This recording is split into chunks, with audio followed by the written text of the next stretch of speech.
It's 7 p.m. So if we can stand.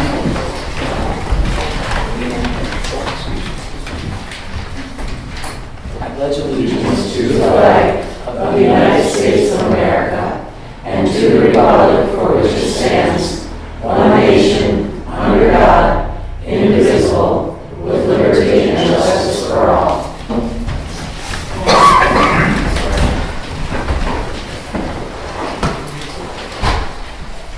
All right, for the agenda, for street department, did you guys talk about Halloween hours and trunk or treat and all that, and winter parking ban and parking updates, or no?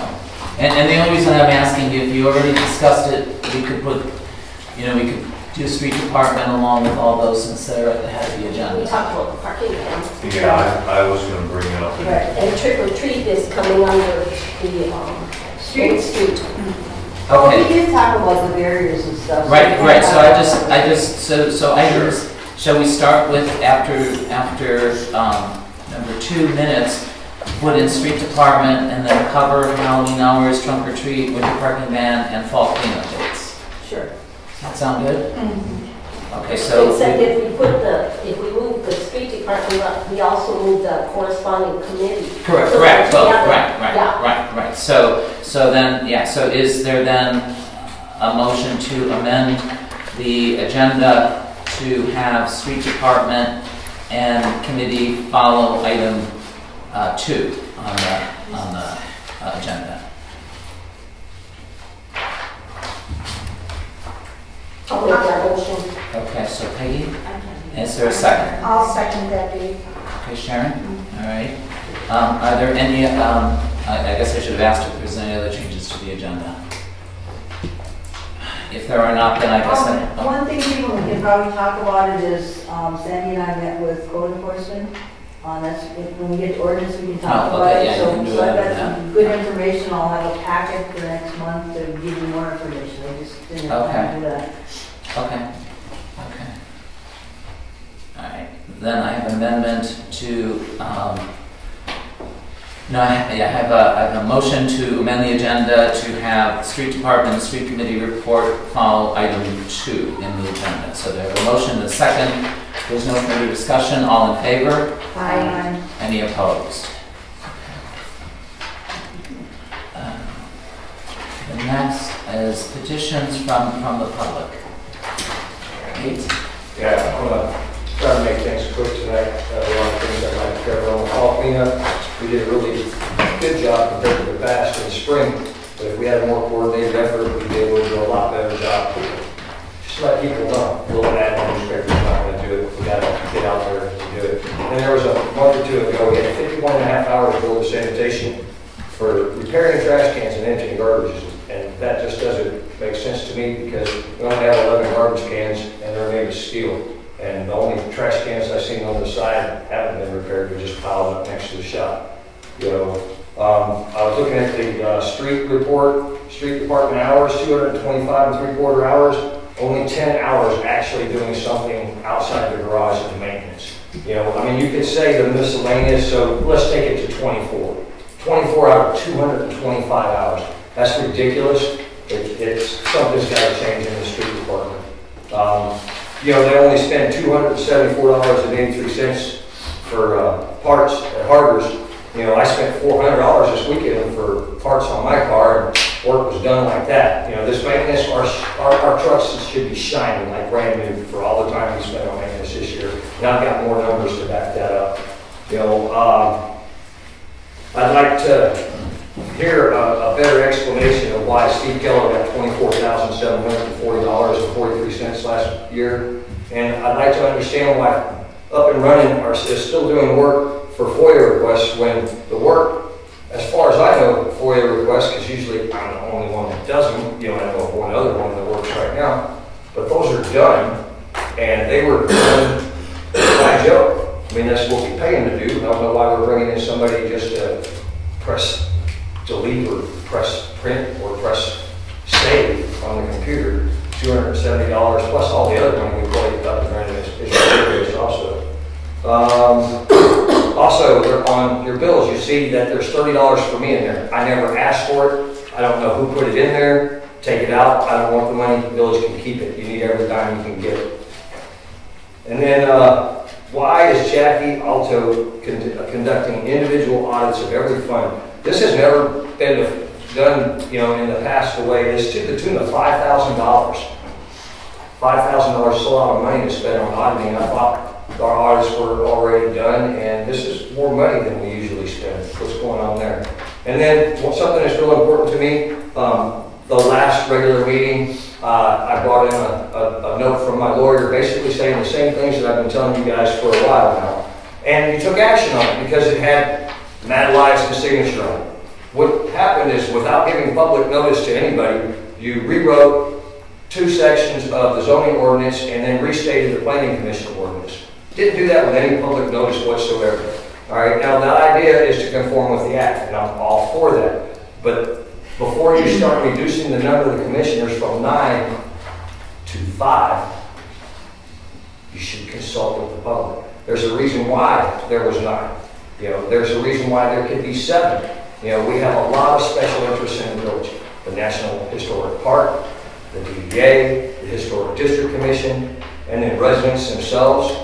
You know, there needs to be more room at the table, because by the time you give all these interests a spot, there's no room left for the residents. You know, the council's members should have a spot. You know, limiting to 1 ex officio. If you went to 7, you could have 2. That puts Joe Snow at the table. He is the guy that you hired to run the village. He needs to know what's going on. He needs a seat at that table. You know, and then you got to be on the Zoning Board of Appeals. I'd like to give that report at the Zoning Board of Appeals. Am I going to be able to do that today? Yeah. Thank you. Okay, thank you. Is there anyone else who wants to address the council this evening? Yeah, my name is Pat Overg. I own 2 buildings downtown. It was just brought to my attention and Joy's attention that the village council is looking to double the rates for snow removal on sidewalks. And going through the list that was presented to us, there was, you know, a number of, say, $24,000 of revenue, and then there was an additional like $27,000 in past due. I think it's absolutely foolish that you guys would even think of doubling that. I guess first of all, are we getting something? Are we getting followed twice a day? Are we getting, you know, double the service?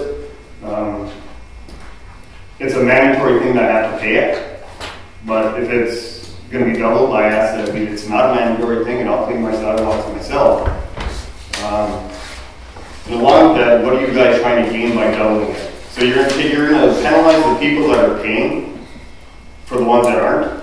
Why aren't you guys taking these funds that have not been paid and putting them on their property taxes, and that way you're getting the money back, versus penalizing the ones that are making the payments when they're due? I mean, you take a look downtown, it's sad. For how many vacant buildings, how many businesses have left the area, and they're going to the whole Hancock area. I mean, by doing this, all you guys are doing is driving businesses away from there. And that's the last thing that kind of can stand, is more empty storefronts. So, and the other thing, I guess, kind of what Nate was saying about keeping the public informed, it would have been really a shell shocker else when I get my winter maintenance bill and it's doubled, and I had no information that it was being doubled. To jam it down the property owner's throats down here, it's foolish. And I would think long and hard before you guys go and try to make that change. Thank you. Do you want to make a comment now, or should we wait till you get to the streets? Because I'm not sure. If he doesn't want to wait all night, why don't you comment now? Okay, yeah, we've talked about this because we've done, and I'd like to give you this handout. I talked to Steve, and Steve said that he plows 3 to 4 times a week from, it's from November 15th till April 15th. Okay, not only plows the sidewalks, and we're going to base this on a 50-foot frontage, but he takes the snow away for you as well. Okay, so, and I'm going to give you this. If he was to plow 4 times a week for that period of time, the whole winter, okay, for that 5 months, it is costing, if you have 50 feet, and I don't know what kind of frontage you have, But 50 feet right now costs you $1.53 every time he does it, okay? I challenge you to get somebody to come in there and do it for $1.53. My Chevy Avalanche with a plow in front. Okay, that's right, as long as you don't knock poles down, you can fit down, but you may not be given the option to get up. Now what we're proposing is to change that to $3.13 for each plow, okay? Now, I personally, like, they're losing money. They're spending a lot of time out there. Now, you know, like for 50 feet, you're paying $122.50 for the whole year. The whole year, not for a week. I challenge people to get somebody to come in, you know, 3 to 4 times a week for the whole year and give them $122. Okay? So we're not trying to be like mean to people. We're not trying to ram it down your throat. We're going to discuss this. Okay? But $122.50 for 50 feet for a whole year is really beyond a bargain. And it's been like that for years and years and years and years. Now you got to remember, we got equipment, maintaining the equipment, we got manpower, we got gas. Okay? $1.53 each time they clean your property and take the snow away, because you can't just plow with your vehicle if you were allowed to do it. You have to actually physically take it and put it somewhere. They take it away. You can't just plow and put it in the They're taking it away when they're doing the winter on the middle of the road. That snow is not getting removed every day. And well, it doesn't have to get removed every day. I'm just saying it's getting removed, okay? Right. Now, I understand where you're coming from because you're a business owner or whatever, but you know, we're going to look at this because $1.53 for each time they go in there and clean your sidewalk, I think is a bargain. So I worked for the Village of Lorient for some time. Right.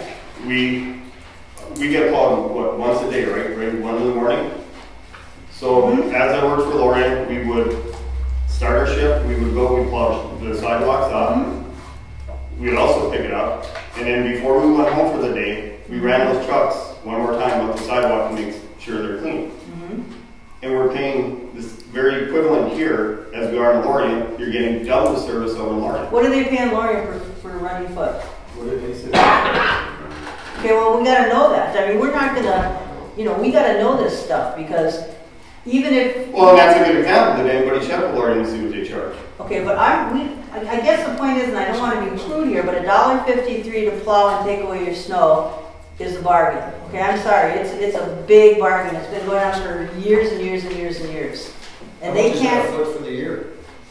50 feet costs $122.50 for the whole year. Now? Now, What's the proposed? the proposed 50 feet, $250. We're going to double it, okay? So if you went from $1.53, you're now going to be $3.13. I understand the word double sounds horrendous, but $3.13 is pretty reasonable. You know, I know our street department, Steve Hill, has checked with people, and they're not going to come and plow for $3 and take your snow away. I'm sorry. I mean, they're just not going to do it. Yeah, but, So- but why not leave it up to the property owners if they want to shovel it? Okay, well, the problem is you're in the downtown district and there's different rules, and maybe Steve could speak to this, but in the downtown district there's different rules because you have businesses. I mean, whether you're plowing the snow to the curb or you're shoveling the snow on the curb, it's still going to the curb. You can't, but they push it out into the middle. Not every day. Well, okay, I'll give you an example. City of Houghton, they take the snow away that's at the curb once a week. One time a week, period. They plow those streets, the sidewalks, one time a day.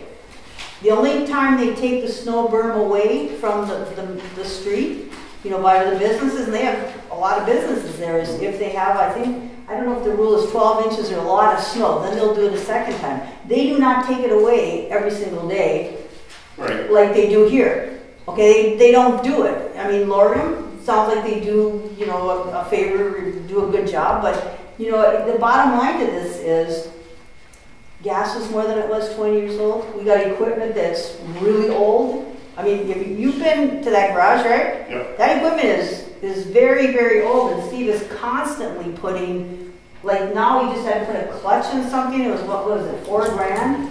You know, we've got manpower. We've got everything. It's not that we want to, you know, raise it. Where was the clutch installed at? I don't know. I can't. Was it done locally or the garage or taken to a shop? I think it had to be taken to a shop. I mean, that's another thing, wouldn't it be more beneficial to have a mechanic in-house versus paying a diesel mechanic's wage of $60? Well, if they don't have the facility to like lift it up or do whatever they were doing, because Steve talked about that, then you gotta send it out. You can't put people at, at risk. In jeopardy. Yeah, you can't do that. It's just that we're looking at it because we're bleeding money with the street department doing those sidewalks. I live in the village.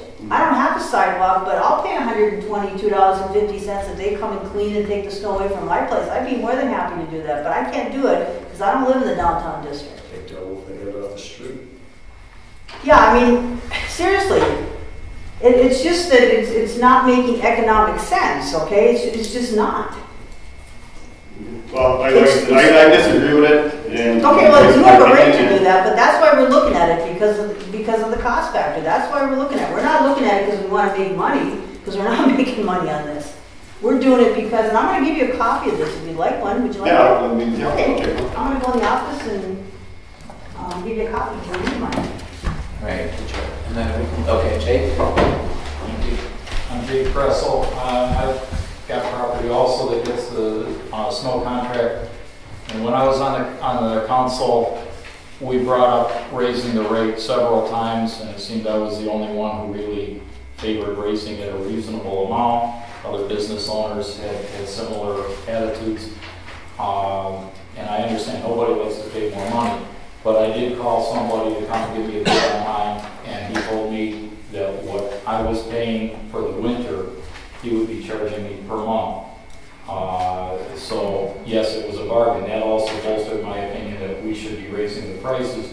We shouldn't be competing with the private businesses, and that's what some people were saying. Oh, you're competing with the private businesses. You're taking food out of their mouths. We did try for a period of time to let some of the businesses do their own. Frequently what we would find is they would plow their snow into the street after the plows would come through in the street. And then they would complain that the snow wasn't removed in front of their property. And then it was a matter of pointing fingers as to who was responsible. Well, I hired a guy, he came 2 hours late because his equipment broke down. Another thing is you talk about using your personal vehicle. Because of the way the sidewalks are in downtown, some of the sidewalks have to be done with a narrower vehicle. That's why we use a skid steer, and that gets to be a little tricky too. Having driven it for a short period for when we were short of help, I filled in and drove the skid steer, and I'm proud that I didn't hit any of the buildings, but I know some of the other drivers have, and. So again, just driving a pickup truck or an SUV with a plow on it sounds like a cheap solution until you have the hit and miss. You do this 150-foot section, and then the property on the other side doesn't get any buildup because of you, or do they get a buildup because of you? We had complaints about that. Property owners would come on and leave a buildup at the adjacent properties. It isn't fair to those businesses, and it's also not fair to Steve and his group when they come through with the skid steer or the plow, depending on how wide the sidewalk is, and they're trying to negotiate, and all of a sudden there's a big buildup that they have to deal with. So it's, and you got a plow on there, so you don't use a bucket in the winter, do you, on the skid steer? No, it's a default. Yeah, and so when you hit a buildup, it's a serious issue.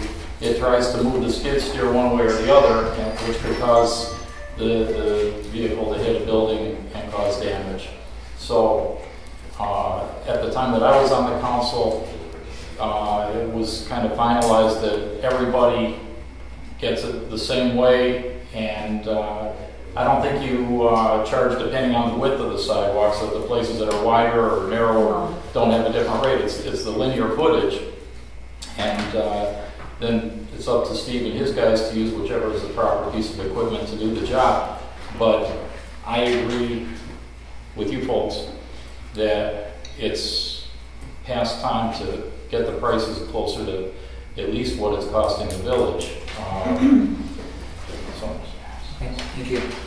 Can I make one other point about, you mentioned that we have, when it comes, The delinquent accounts are, and we've got to talk about that too, are by just a small bunch of people, and they've never paid for their, and they're in the thousands. We got somebody at $7,600. Nate, could you please not have that conversation in the chambers? Yeah, I Thank mean, you. we've got people like that, so like, okay, when we get to the discussion, and I'm gonna, you know, I mean, everybody needs to talk about this, because we cannot keep losing money on it, is the bottom line. What do we do with these people that don't pay, that owe thousands and thousands of dollars? What do you do? What do you do with somebody that owes $7,600? Do you And keep then they going? apply to their property taxes. I don't, Mr. Tertia, you can't do that, I don't think. Colton County won't do that. Yeah. Actually, I think they will. The problem is they won't foreclose Yeah. because of that. Yeah, so it means nothing. So what we have to think about is, do we want to leave spots where we don't plow? That'll look pretty bad. Do we want to take those accounts and put them into like a credit service and try to, you know, revamp some money? Because as you well know, if we allow somebody never to pay, guess what they're going to do? They're never going to pay, okay? And I don't want to show you their names, but there's quite a few on here that they just get everything plowed out. They have a business, they, you know, they have the ability to pay, but they just don't. And they've been allowed not, you know, they get a bill every year, they just don't pay it. They're in the thousands. What do we do with these people? I would quit plowing for them. Okay, well, here's... But that's it, it's gonna affect their business. Okay, but it's also going to affect, I'll give you an example. Where your apartment building is, say you had a business there, okay? And say the people on either side of you have never paid their, anything. So Steve comes in there and he just makes a sweep in there. Now people can't walk down the street to get to your business. That's going to hurt your business, right? Well, yeah, but then I guess, then you have that business owner talking, trying to Right. get them to pay for it or what have you, but I mean, you're gonna double it, so okay, now instead of them not paying $400, now they're not gonna pay $800, and that's just gonna, I mean, how many times do you pay the charter bill before they... And you're 100% right. You're an absolute 100% right, but I'll guarantee you if we decide to like not plow where people owe like thousands of dollars, other people that pay on a regular basis are going to be mad because it might be their next door neighbor. And it's going to affect what they own. So we're between a rock and a hard place here with what's going on.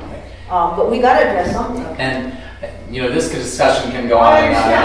and on. I don't want the public to feel like we're Right. doing something bad. You need to come back when you have specific, listening to what people are saying. If you have specific proposals, let's present those, and that's what we're voting on. Right now, this can go back and forth for another hour. Right, So- and it could. Yeah. It could. Right. So again, and I don't know if you're going to present specific proposals tonight or not, but that's what we're really looking for. So that again, and if you have not considered the possibility of not plowing, that's something that should be considered. All those things. So I don't know if you have specific proposals tonight, but would you mind if we moved on? No, I'm fine. Yeah. Okay, Virg, are you fine? Yeah, I would, when we get to the street department though, and Steve started talking about snow, I don't have an objection not to make it like till midnight, but, if anybody has any input, we need help, we need to do something, And I okay? think that's what we're having. And Joe, do you have a comment? Yeah, I just want to add Yeah. that I've been over probably about 6 years in the corner here. Steve will tell you, my style, I've never ever followed. I have a front end loader, which I cleaned myself. I put it into my back parking lot. And my whole landlord didn't bill for it. Who's your landlord? It's going to be the Gulls. But since then, I took over on a different first degree with the shop. Okay, so it's, And you so should I switch was it to your doing an name agreement then. that I could always plow my corner, my front end loader. I got double streets of snow pushed my side of this fire all over it. But if you had everybody like you two that are speaking, this Right, stuff but would my be sidewalk good. has never been plowed. Steve will tell you, it never has. They're getting billed for it.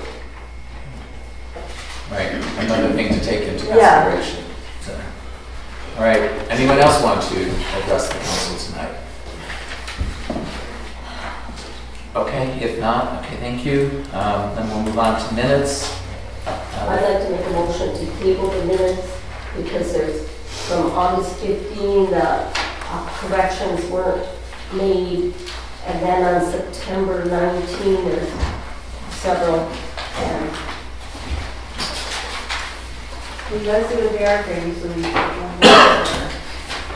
Right, if we could go at least, I mean, August 15th, I mean, yes, we'll have to go back too, but for the 7th, the 19th, and the 28th, if we could at least go through what your things, Sure, your items Okay, are. on the 7th,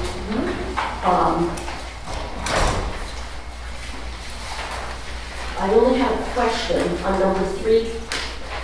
Okay, President Geisler recommended in the public interest that the village council remove from the HDC Dave Geisler, Chris Greenlee. Or did you look at this correction here that needs to go right, on? yeah, Jim Trish is giving us a correction to September. that. Oh, It should say members Sandy Johnson, it says Sharon Anderson. Right. well, I wasn't quite up to that, but, Oh, sorry. but wouldn't you be biased if you're on the HDC, so then Dave and Sandy shouldn't, They're removed. vote at all? It says all in favor, 5-1, and there's 6 of us, so no. But it's different. Dave gets to remove wherever he wants. Take a vote. Take a vote. Okay, well, that was the question on the number 3, so I haven't read the, so I don't know, do you want to table it, or? Well, no, I think we should go through the September minutes, yeah.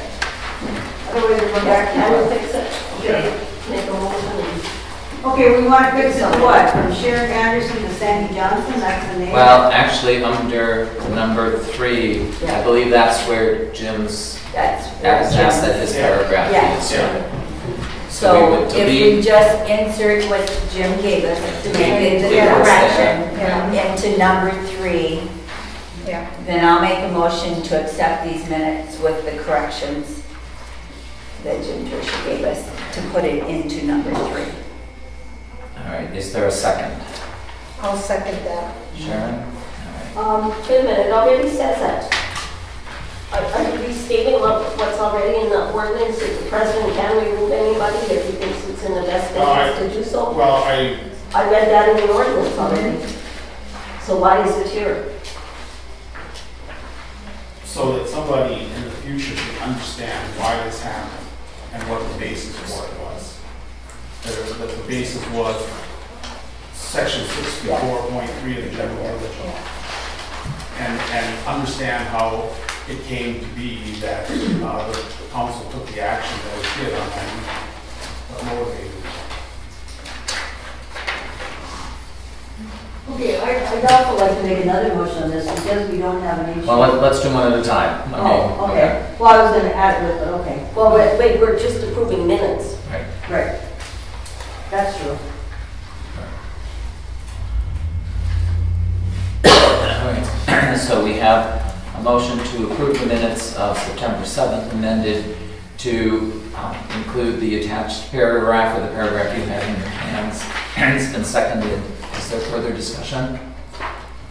If not, all in favor? Aye. Any opposed? Okay. So then moving on to the minutes of September 19th. Peggy, you have some changes to those? Oh, September 19th? Right, that's the regular meeting.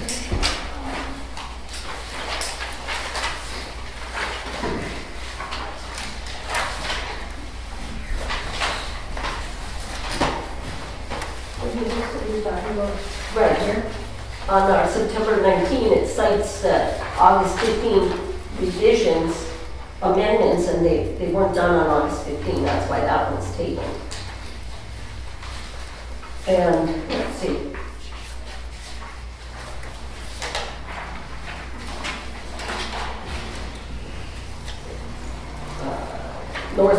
Country, not county. I'm sorry, where The were Water and you? Sewer Authority on page 3. I don't know if you. I mean, page 3. Oh, I see. Yeah, and let's see.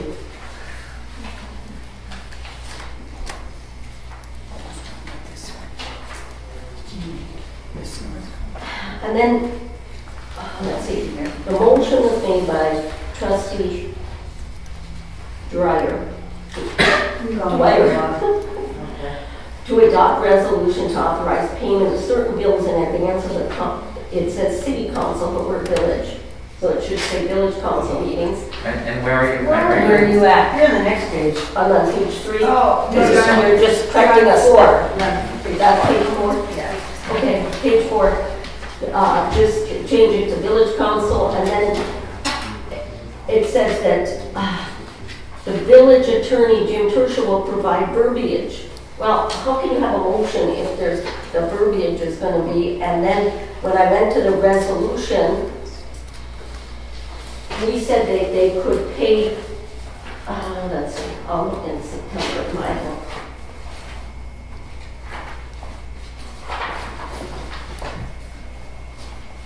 the resolution authorizing payment of certain bills in advance.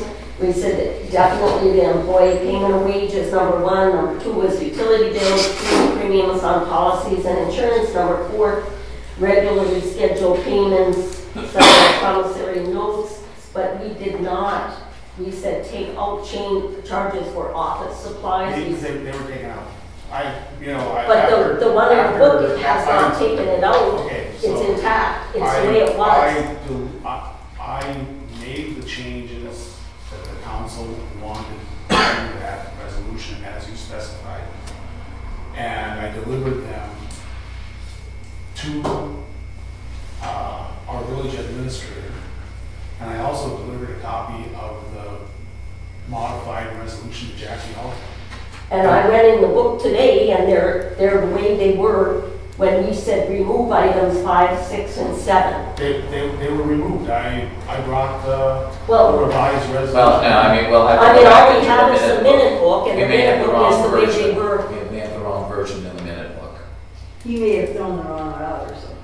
I don't know. I mean, but the minute book needs to be I correct. made the changes that you. But see, if we never see the changes, you say you made them, but if the book doesn't reflect that, and if somebody looks in the book and sees the resolution, says, go ahead and pay for office supplies ahead of time, then they'll do It that. doesn't say that office supplies was taken out. We have to correct And it. charges for expenditures incurred toward clothing allowances, that was taken out, and invoices for which payment is contractually due upon receipt, that's everything you ever order.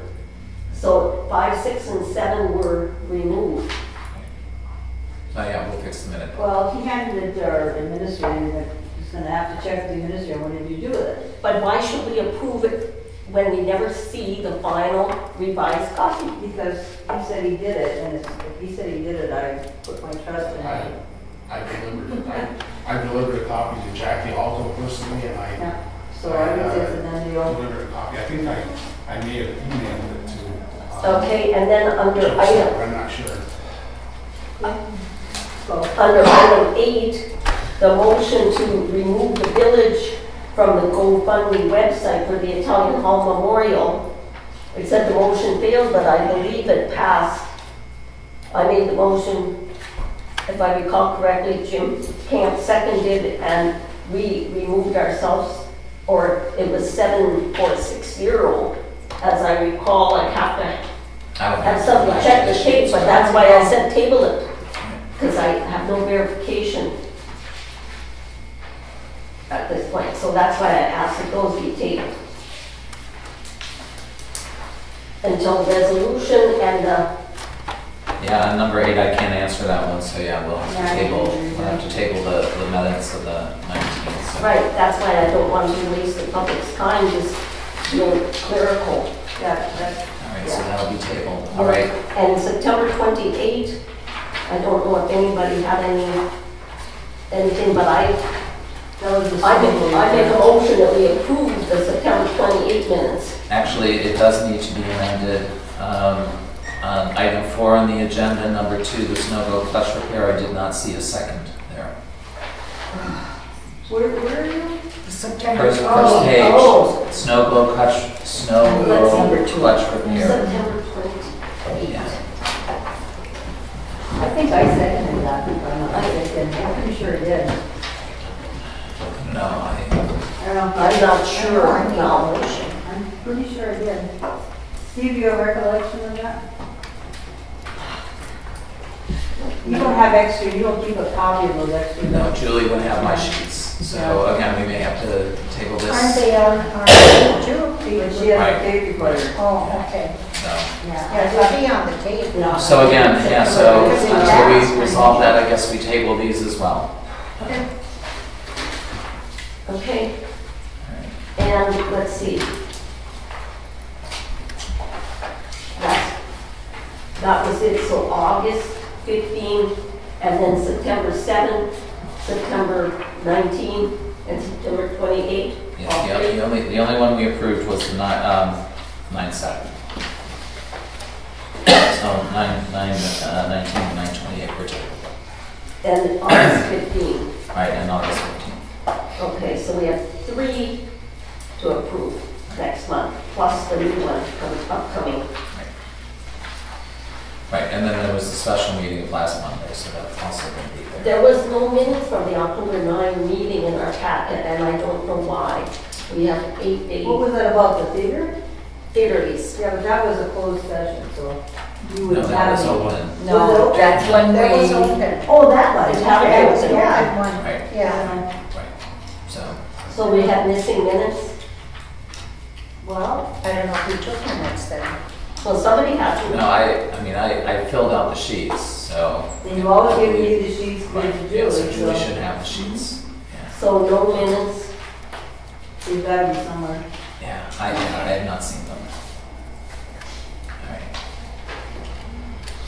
All right, then moving on to the street committee and street department. Steve, do you want to go first to street department? Okay, so we're putting that here.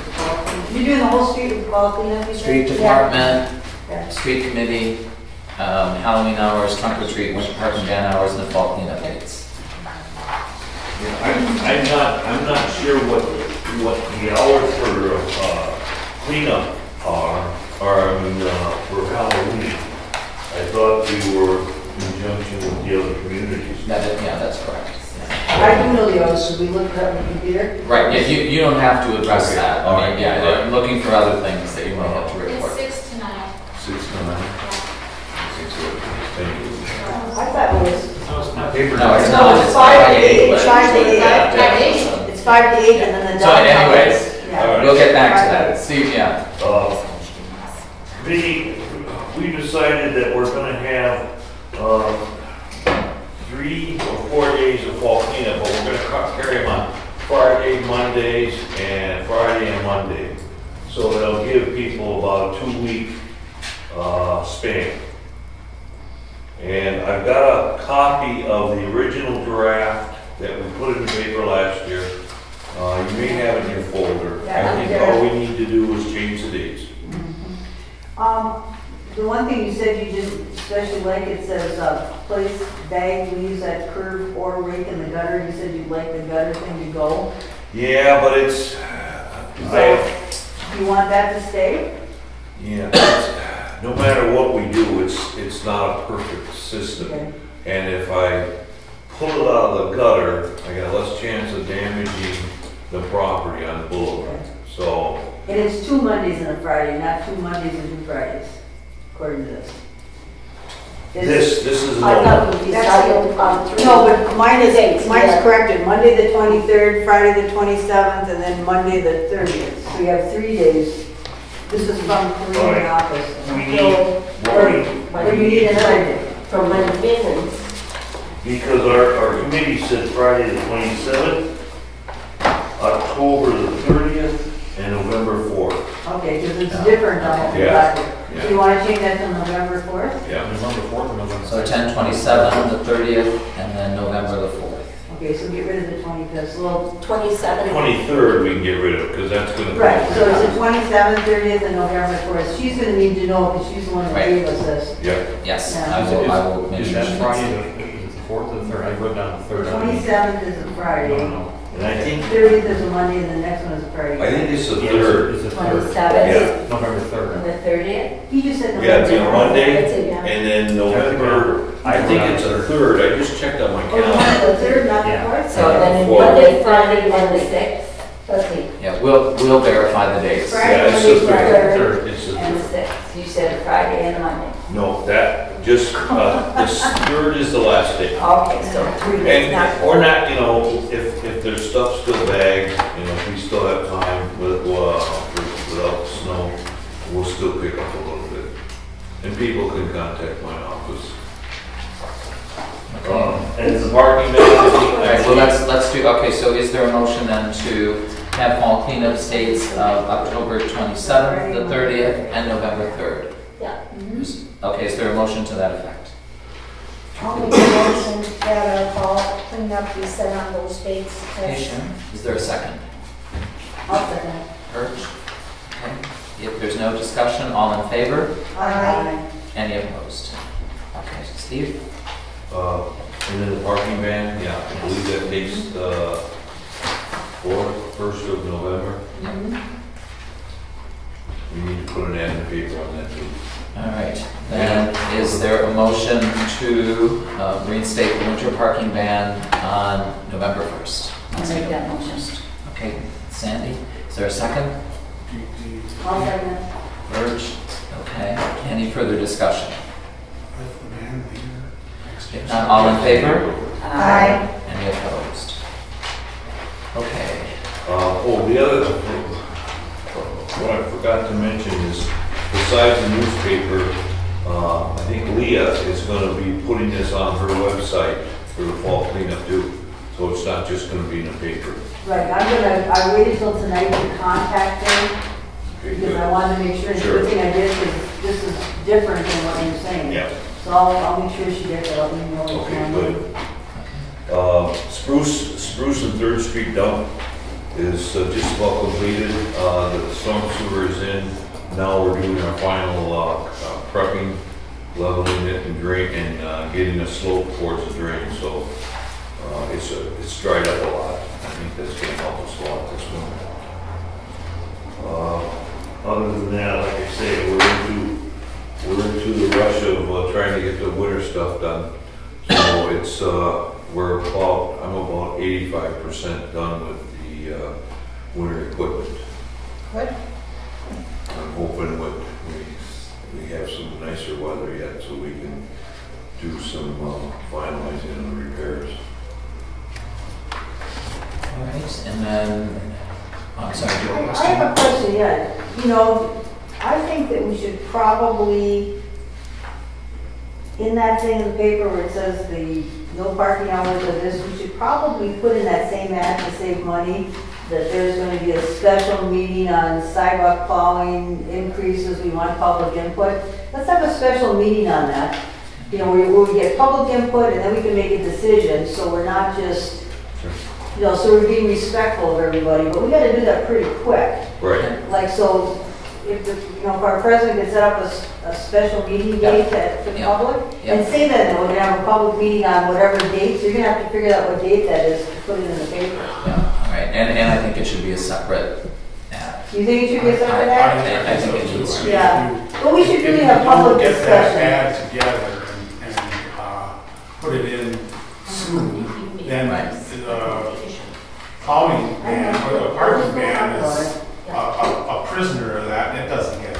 Right. So we want the parking ban, if it's set, we gotta get that in there. Parking ban and fall cleanup. Yeah, And then the we should summer. really do that soon, Yeah. because the bills go out I'll usually set something up at the next end of week. this month, you know, and we can have more information for the public at that time, because Yeah, we'll get something We and need set to it be up fair. probably latter part of next week, so people have time to find out about it, so. Mm-hmm. So I'll try to do something the latter part, okay. all right. I got that. Okay, any other questions for Steve? All right, then we'll also do the street committee report, so we can approve them both at once. Our committee met and crunching the numbers, we came up with a few recommendations. It was, first, we believe that we should get quarterly budget reports to keep track for each committee, not just the street committee, so we track our spending. A second recommendation was that we increase snow removal rates For the DDA sidewalk rate, it would increase it from $2.45 a linear foot to $5. Private contracts would go from 49 cents to $1.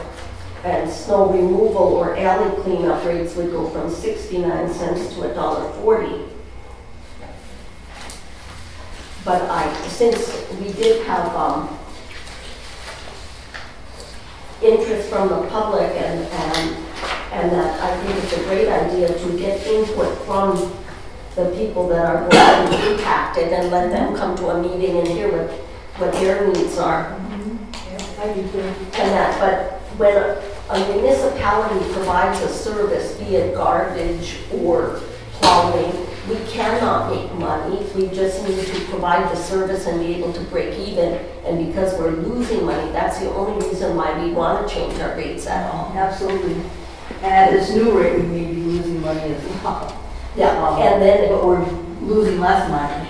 And then we thought a form letter should go out notifying people of any increase and requiring half a payment for the season on December 1 and the other half on February 1. Of course, we'll be tabling this until we hear from the public. And then any account that's in arrears must be paid in full in order to be eligible for continued service. We've got to stop just continuing to provide the service, and then some people are stuck like a pig and they're paying and paying and paying, and then others are getting a free ride. It's just wrong.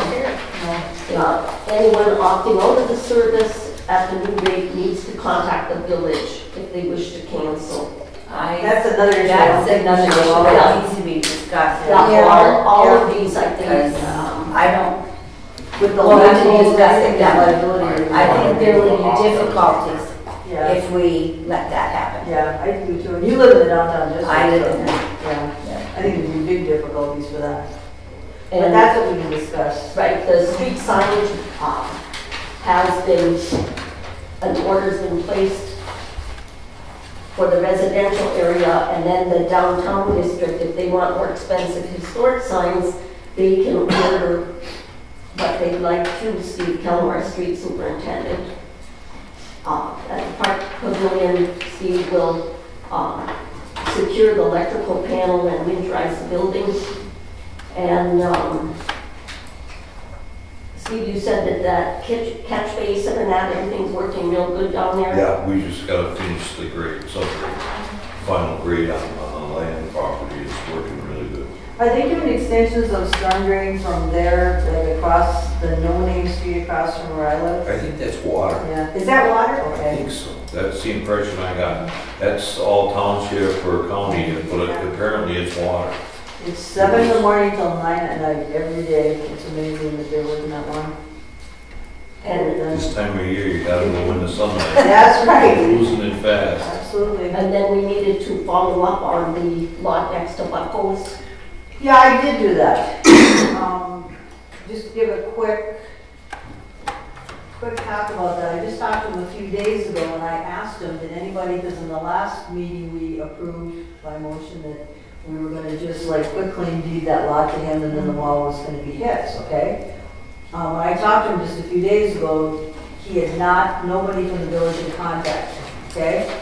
But he did say the same day I talked to him that he had called the village office and talked to our administrator and said that, you know, he's not willing to do that because of the cost, but he has a couple of the other proposals. Now, he didn't give a proposal tonight, so I'm not gonna talk about that.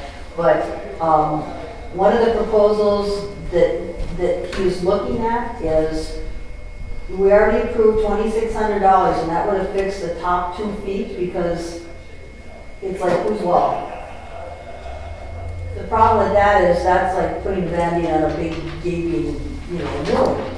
So what he may be willing to do is, we've approved that money, so we approve giving him that money because he's also got a bid from the same company we got from Johnson's that there's a new way of doing it, putting cement between the 2 structures and it would keep it better from Buzz Johnson, and that would cost $6,500.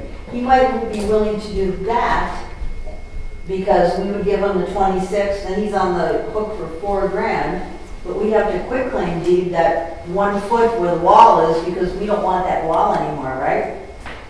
Because the wall comes, I think we'd like to claim the whole down. well, of course, well, we could do that too. At the same time, we could do that, and then he would take responsible for the whole thing, and then he could privately, with no guarantees, look into possibly re-rent something, but he needs to get this addressed. So that's what he's looking at now, and I think we should be as compliant as humanly possible and just get this off our plate. But he said he may have a proposal for the village by the meeting, but, you know, he's a busy guy and he hasn't. So we really gotta maybe set up a meeting with him and say, okay, Mr. Tertia, you could be part of this? You can go and talk to him and we can bring a quick meeting and say, let's do this. And we've already approved 2,600, let him just take charge of the whole thing. Yeah, Let's see what his proposal is. We gotta do it. You can ask him for public buildings meeting or something like that. Yeah, we gotta do something. And arrange for a committee, an appropriate committee to meet with him and hear his proposal at some time that's mutually convenient. And I can be there. I do have sometimes during the week where I'm absolutely committed elsewhere, but for the most part, if I have lots of advance notice, like 4 or 5 days, I can be present. Who's public buildings? Would that be Sharon? Sharon is chair. Yeah, so that would be something with Sharon, and I can give you more specifics on what he told me, but he can also talk to you. Yeah. Because we need to just get that solved. We need to get that over with. I did not talk to Kathleen Bailey yet, because I have too many other things to do. We're going to talk about that. And We're just gonna find out what properties of the village are in the land bank. Okay. That's it. Okay. I think There any, we need a motion to, right, are there any questions for Peggy or Steve? okay, on your thing, it says, yeah, so you've got the correct ones here on yours. The date. Yeah, the dates on here are correct. Okay. All right, if there are no further questions, then is there a motion to approve both the street department report and the street department committee report?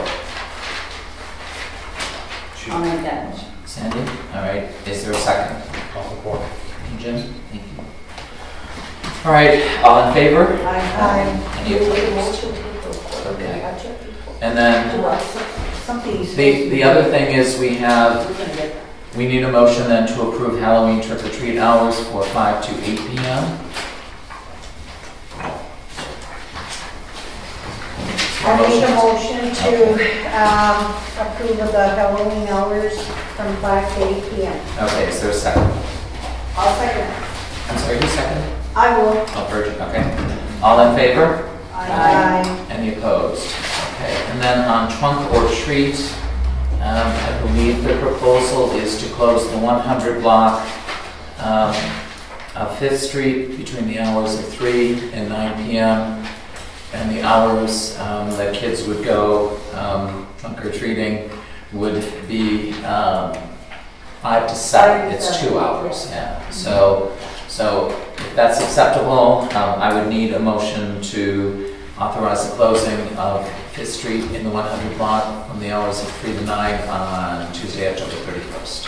I'll make that Tuesday motion. the 31st, Tuesday the 31st, yes. Okay, so, I'm sorry, so that Peggy, you made? Yeah. Okay, is there a second? I'll support. Okay, Sandy? All in favor? Aye. Any opposed? All right. Is it the appropriate time, because it has to do with Main Street? It's not trick or treat, but should we talk about the planter brackets, or do you want to do that elsewhere? No, let's, if you want to bring that up now, and then we can do Christmas decor too, as long as we're on the streets. Okay, so Main Street wants to, for the spring, they're looking into getting brackets for on our streetlights. And if you've ever been down in the city hall, they've got the beautiful plants coming down, and Marquette's got the same thing. So instead of the planters on the street, Leah Polzine, who's the head of Main Street, wants to look at the possibility how much they're going to cost. You know, how can we maintain them? What are the flowers going to cost? There's all this work that has to be done, but she does not want to do any of this work if the village is going to say, no, you can't put planter brackets on the poles. So what we need is a motion to approve putting planter brackets on our light poles that are not going to scratch, nick, or discolor. Again. Do you want a motion to approve, or at least to allow them to investigate it? That we Well- approve in principle?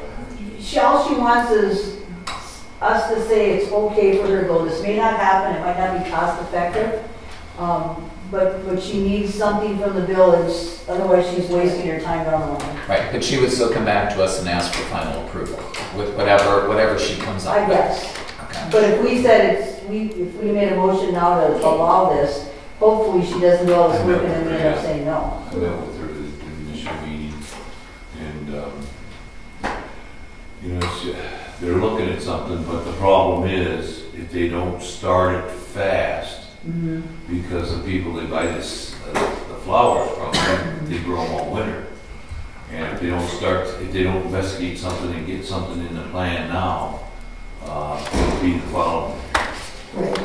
See, Sleeman's and Houghton will, if you buy the seeds, they'll raise the plants for you and then they'll do this. The other thing is Slatic Metalworks, Universal Metalworks made he made the brackets and the baskets for Houghton City, and they're gonna look into the cost for here too. We've got I asked, we even talked about employment, you know, whether they hire somebody, because they want to have water at least 3 or 4 times a week. And we looked into different apparatus, what we're going to need. You know, you're going to need a pipe with a pump and a tank, and we're looking at used military, whatever we can get pretty cheap, unless we make something out of like a fuel tank. Who waters home? The fire department. Or fire department? Oh, really?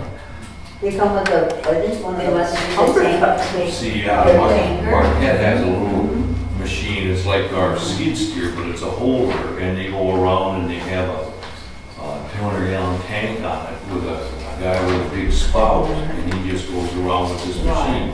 They use it in the winter too for snowplow. That's why it may not happen, because you've got everything to align. It's just that you want the approval, if everything does align, will we allow them to do this? I told, you know, my biggest concern was how much it was gonna cost my department. You know, I don't have a lot of money to What spend. did she say that she wanted you to do? We talked, well, we'd like to create a piece of equipment, whether it's ours or theirs. And then we need pump, a water system, and, you know, a lot of that stuff can be purchased. And then we talked about labor, you know, one of the things was, well, yeah, if you pay a guy 4 hours, maybe in the summer, if he waters every other day, maybe I could pay 4 hours and then have him help me in the summer.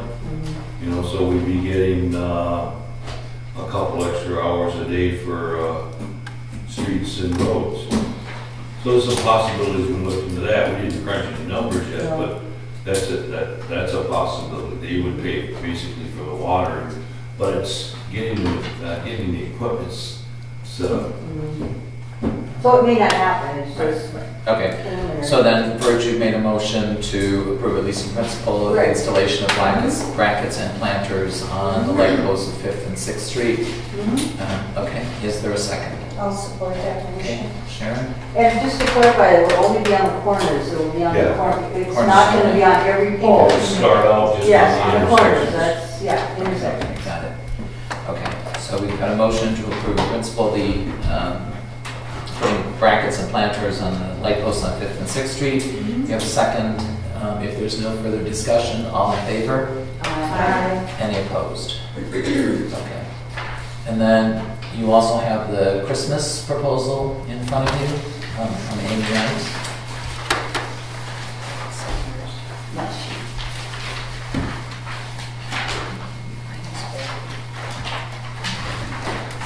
And this, sorry? No, okay. Any questions on this? What was budgeted last year? It says right here, 912. And this year. Actually. No, that's the cost. What do we? Right, in the budget, under Parks Cultural, there's actually $5,200 in there. Last year, we only spent about $1,300. So, Probably on that. Okay. yeah, so I think just wanna make primarily sure Christmas decorations and I think new flags last year. So I think that was it. So yeah, so it's not a huge expense. I like the idea here, when she's not charging the village retail and wants to present Calumet as an attractive, thriving community. That's the image we want to portray. And she said, I think the lights could easily stay up all winter. And especially for the copper dog, it would add some vitality and light to the area. Well, if this is acceptable, then is there a motion to accept the Christmas decor proposal? I'll make that motion to accept it. And that's Burge. Is there a second? Support. All right. And because this is an expenditure of funds, I'm going to do voice vote. For what amount? It says on that. It's got the amount Well, of no, it doesn't have for $1,200. this year. Yeah. It's got $1,287. Approximately $12.87. December is this is this year. Why not make it 1,300? I don't want All to right. cents it before. All right, would you like to amend your motion to approve Christmas decor expenditures in the amount of $1,300? I would because it will make Peggy happy. Okay. I'm here to make Peggy happy. All right, Peggy, you want to second that again? Here to serve. All right. If there's no further discussion, I'll do voice vote. Jim? I approve 1,300. Okay, Sharon? Yes. Sandy? Yes. Burge? Yes. Peggy? Yes. And I'm a yes. Okay. All right. Let's see, is there anything else related to streets? I guess that's it. Yeah. Awesome. All right. HDC did not meet. We are still looking for proposals. The commission will meet on November 7th, and so they should come back in November with their proposal. The planning committee, if we pass this ordinance, they should be able to meet in November and also come back with their proposal. So I guess I'd be looking for a motion to accept applicants until, I don't know, November 10th? I'll make that motion. Sorry, you made that motion? Okay. Applications for the HDC. We HDC. don't have enough people to do November that. 10th. Yeah. And plus then we'll allow both the planning commission or the advisory commission and the planning commission to meet. So, all right. So we've got a motion by Sandy. Is there a second? I'll second it. Roach. Okay, thanks. All in favor? Aye. Any opposed? Okay. Any questions on the DDA minutes?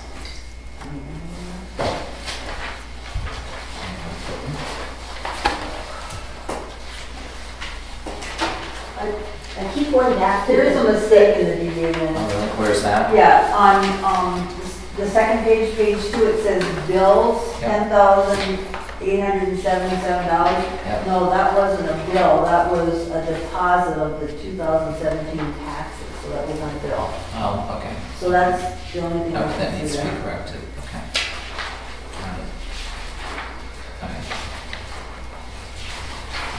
If there are Since the treasurer is supposed to take charge of the money, I don't understand why Joe Snow is taking charge of the money and receiving $150 every month for doing so. I would think that it would be their treasurer who has the liability for doing so, that would want to do the work and also get the pay, as outlined in the very DDA ordinance 110. Who does the billing? I'm on the DDA and I don't know who does the billing. I will check with Corinne. We're in the process of getting Rick Campione set up as a signatory on the bank account for the DDA, so he will be signing all Who checks. does it now, though? Who did- The signatures are myself, Peggy, and Stephanie. Not on the DDA. Yep, on everything. Oh, Yeah. yeah. So this would get Rick Campione signed, as treasurer, so that he's signing off on those. So I don't know if she's got that done. But we haven't signed for DBA. When?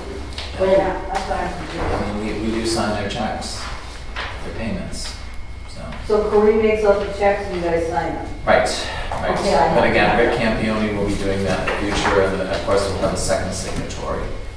We always have two signatories on all checks. Okay. Planning Commission did not meet.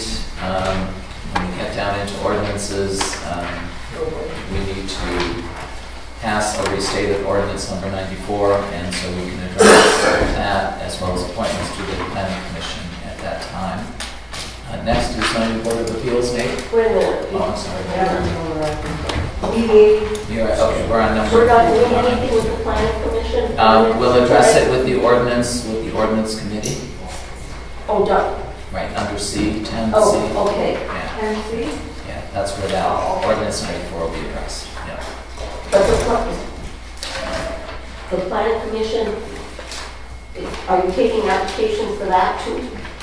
No, actually, I have appointments to make for that of existing members. And members who previously were part of it.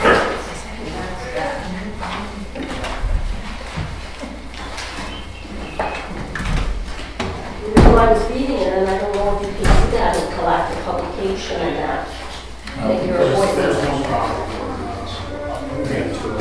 Provisionally, there's no problem with approving provisionally the members of the planning commission. Okay, now, is it the planning commission that says that you have one rep from the DDA, one from the planning commission, one from the HDC. No, HDC, not DDA. HDC planning commission? Who else? The HDC, appointments to the HDC come from the planning, or they can nominate people from the planning commission, from the advisory commission, and the DDA. Right, for this planning commission? No. The planning commission is 3 village residents, or whatever number we select. It would be, the majority would be village residents, but you can have non-village residents. What you're talking about is the Historic District Commission. There you have 2 at-large positions, and then the other 3 positions must be village residents. One of them is to be nominated by the DDA, one is to be nominated by the Advisory Commission, and one is to be nominated by the Planning Commission. As I was reading it, if we shrink the number down to 5 and 2 don't live in the village, I would say that maybe only in the event that you cannot find village residents would you go outside. Okay, and we can discuss that when we get to ordinance number 94. Well, just think about it till we get there. Okay, all right. All right, then if we could, be ready to move on to zoning board? Okay, Nate? All right, zoning board of appeals, we didn't have any, well, we did have new business. This is for you, Dave. This is actually probably a little bit out of order because this is my petition to protest ordinance number 4 and my petition for referendum on ordinance number 4. And I was hoping you would refrain from appointing any members to the planning commission for 30 days from the time of adoption of that amendment pursuant to Michigan law. Zoning Board of Appeals, we considered a variance request by Ron Shop. We determined that it needed to go before the Planning Commission, so we forwarded it to them. It seems that this might be my last report as chairman of the Board of Zoning Appeals. Although there's no notice given to the public, we're about to bring our zoning ordinance. We're about to change the composition of the zoning ordinance and amend 2 sections completely. You know, which actually I like to see it because we get things down and we got it on paper and we're going to do things right.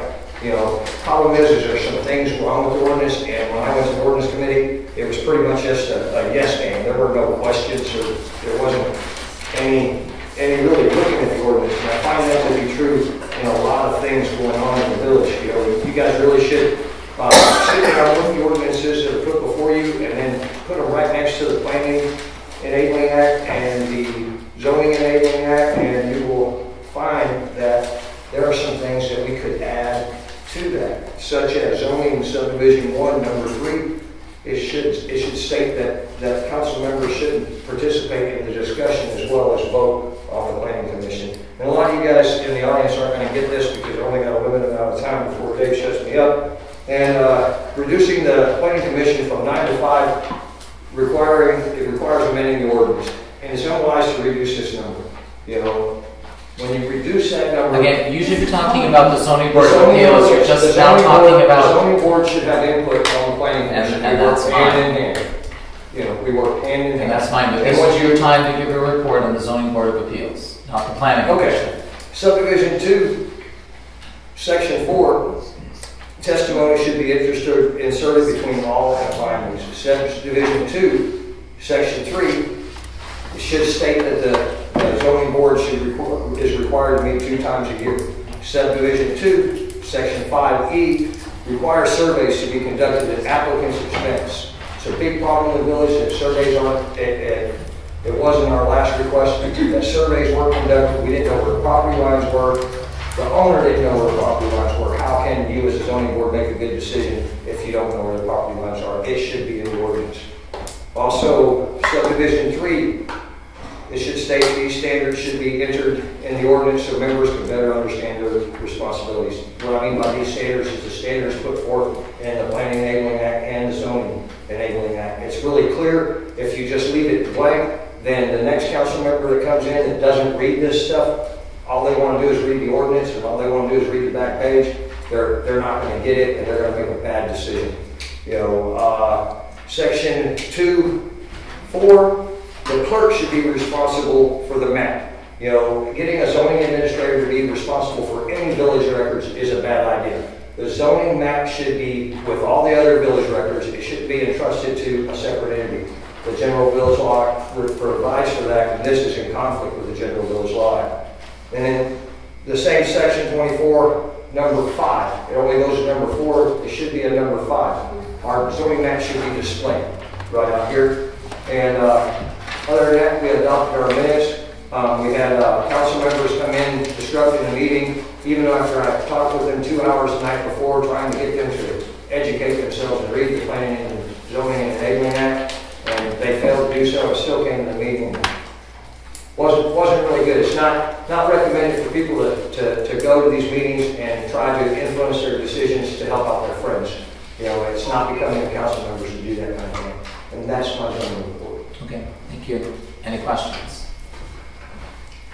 We didn't talk about the minutes. Are we supposed to approve these minutes without talking about these minutes? No, I mean, it's just like the DDA. We don't approve the minutes because we weren't there. We weren't there. So. I really think it's bad form for any council in any municipality in any state or foreign country even to dissolve a board and not have the courtesy to tell the board that they're no longer wanted to be the zoning board or whatever board you want to dissolve. Good manners would just dictate that a notice went out and we said, you know, thank you Jim Camp and Sandy Johnson, Peggy Jermaine and Nate Anderson and Stephanie Camp for your time, but we think it should be 5 other people other than you for whatever reason. Communication is important to me. I don't know. As far as I know, there's not going to be a dissolution of the zoning board of appeals this evening. Well, if you remove me on it, if there's a change. No, I think if you even look at the minutes of the ordinance committee, it even says at this time we recommended no action. They didn't want to do the action. I'm sorry, you're out of order. You're out of order. We're still on zoning board, right? No, you moved said on. you were done. We moved on, but you're still talking about zoning order? No, what I'm saying is, Once again, I can't speak on something that I have. You're out of order. I put together some amendments for people to think about in the zoning, ordinance. But I indicated at the time when we met with the ordinance committee that this is just something for folks to think about. And I wasn't suggesting that any action be taken on it this evening. So I don't know. No, I just mean if you're thinking of changing composition or something, if you have a little dialogue, it makes people feel warm and fuzzy and wanting to work together and that. And if we're not taking any action, but like I said, if the council is going to hold so many positions on separate boards, and then when we get back to the council table, be unable to vote or participate, I see it as a problem. That's why we need community members to fill these boards. Pat Coleman and I think Scott McGinnis both said do not have trustees wearing so many hats because then they cannot vote in two places. It's a bad idea. Well, So if we made our, I don't think any of this is on the table this evening. but we have to look at it, Well, so there's, because you gave us amendments to look at, so I'm looking at them. Right, but we're not taking any action this evening. Right, but I have to understand why it might be a good thing or a bad thing. For instance, if the zoning board was the council, if somebody didn't like what the zoning board did, then they couldn't come to the council. That step would be gone because we would be the zoning board.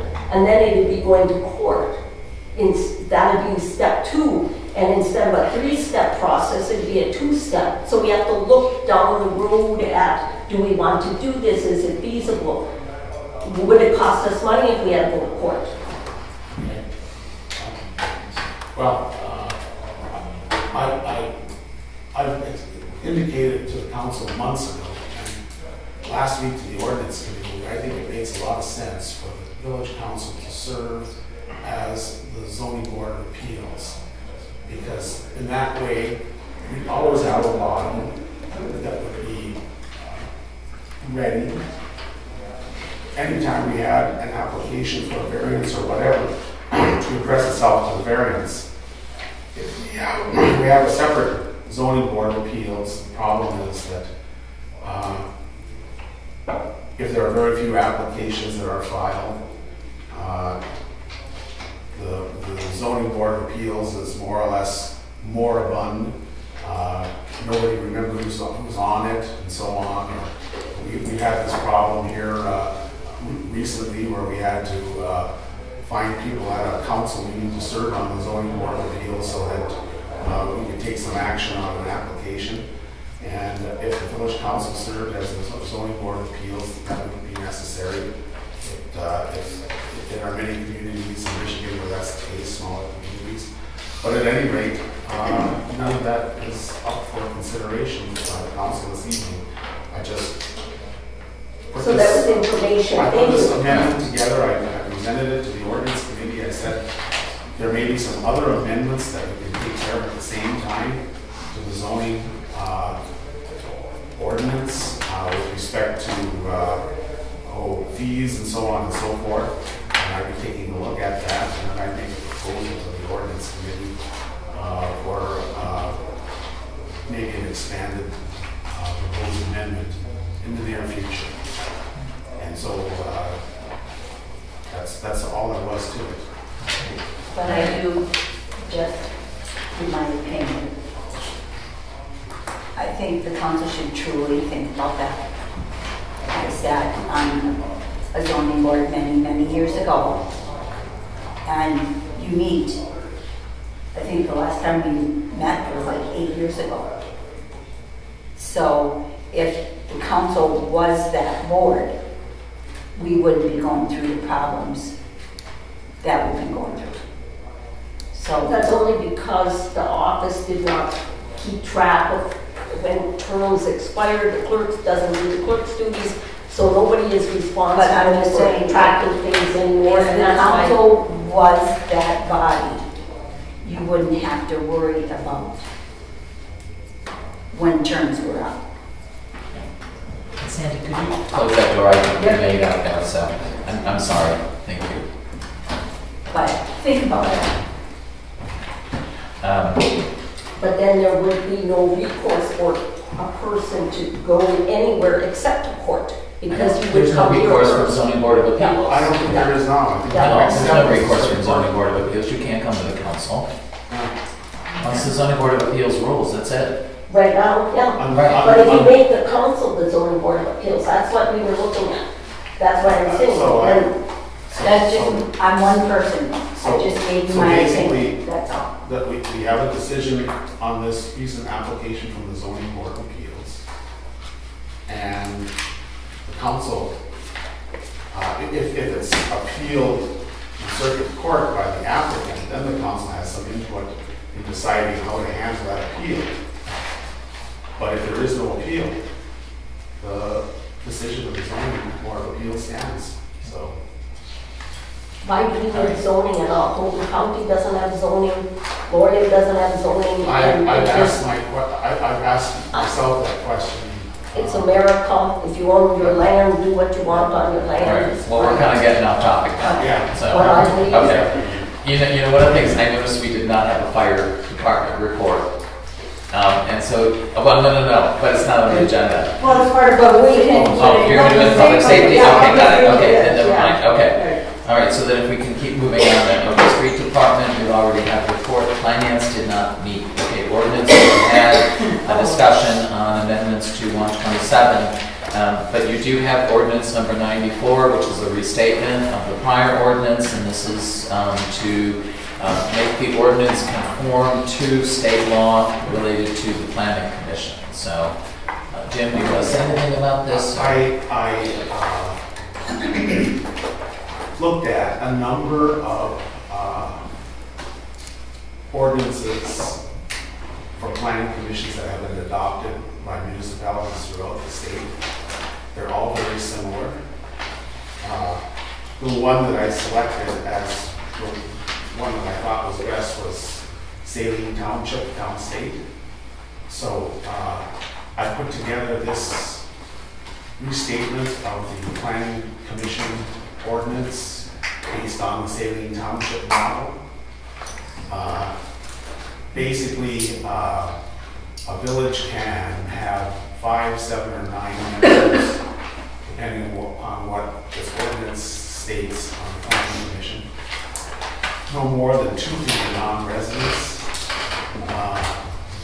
In any case, the problem with 7 or 9 is that it's very difficult to find residents to serve on these bodies, and we're a small community, and our population is small, the area of the community is small. So I think that 5 is the optimum number for us. Those 5 would consist of 1 person from the village council who could vote and who would be ex officio as a member of the planning commission. And then the other 4 could all be residents, or we could have as many as 2 non-residents and 2 residents on the planning commission. And it's what I put together here, I think, is very efficient. It works well. It will work well for the village, and so I presented it to the ordinance committee. And if you have questions about it, I'm glad to do what I can to answer the questions. I think in essence, that's what it is. So are there questions for Jim? I go back to if 1 is from the council, that leaves 4 village residents. If 2 don't live in the municipality, then we only have 2. So I want the power to go back to the people that live in the village. And if they cannot be found, then go out, but don't immediately set it up with people from the township, because it's quick. Let our people decide if they want to govern their own boards before you say, let's look at other municipalities for a third of our board. We have many people who own businesses in the village who don't live here. And I think That's why we have a their DDA. input is important on the planning commission. These are capable people, they run their own businesses, and I think that basically the ordinance indicates the village president appoints the members subject to the. It doesn't say anything about having a business interest. It just says they could live in the township and have no interest at all in the village. So That's what this ordinance Should says, be behind. the president can appoint the members subject to village council approval, and that's what the statute requires. And the president has the power to make the best selections that he thinks to manage, or she is, the case may be. And they can all be members of the village, or you can have as many as 2 non-residents and the rest members of the village, so. It works. Any further questions? If not, is there a motion to adopt the restated ordinance number 94? I'll make that motion to adopt the restated ordinance. Okay, is there a second? I'll second that motion. Sharon? All right. Okay, is there any further discussion? I think it should be amended to say seven members if you're going to go over the village and change the number. All right. Okay, well, the motion is to accept as it is, so. If there's no further discussion, then all in favor? Aye. Any opposed? Opposed? Okay, so it's 4-2. Now, for an ordinance, doesn't it have to be 2/3, is that 5? No. Oh, if there's a vacant seat. We got a majority of 4 out of 6 or 7 is a majority. That's all it is for an ordinance. All right, and so having passed that ordinance, I would like to make appointments to the planning commission so we can get moving right away. And Nate has some objections to this, so I guess it's subject to whatever his objection is. I don't see any reason why we can't get started to. And so again, I'd like to make the appointments subject to whatever you find. But I think you're okay. Go ahead. Okay.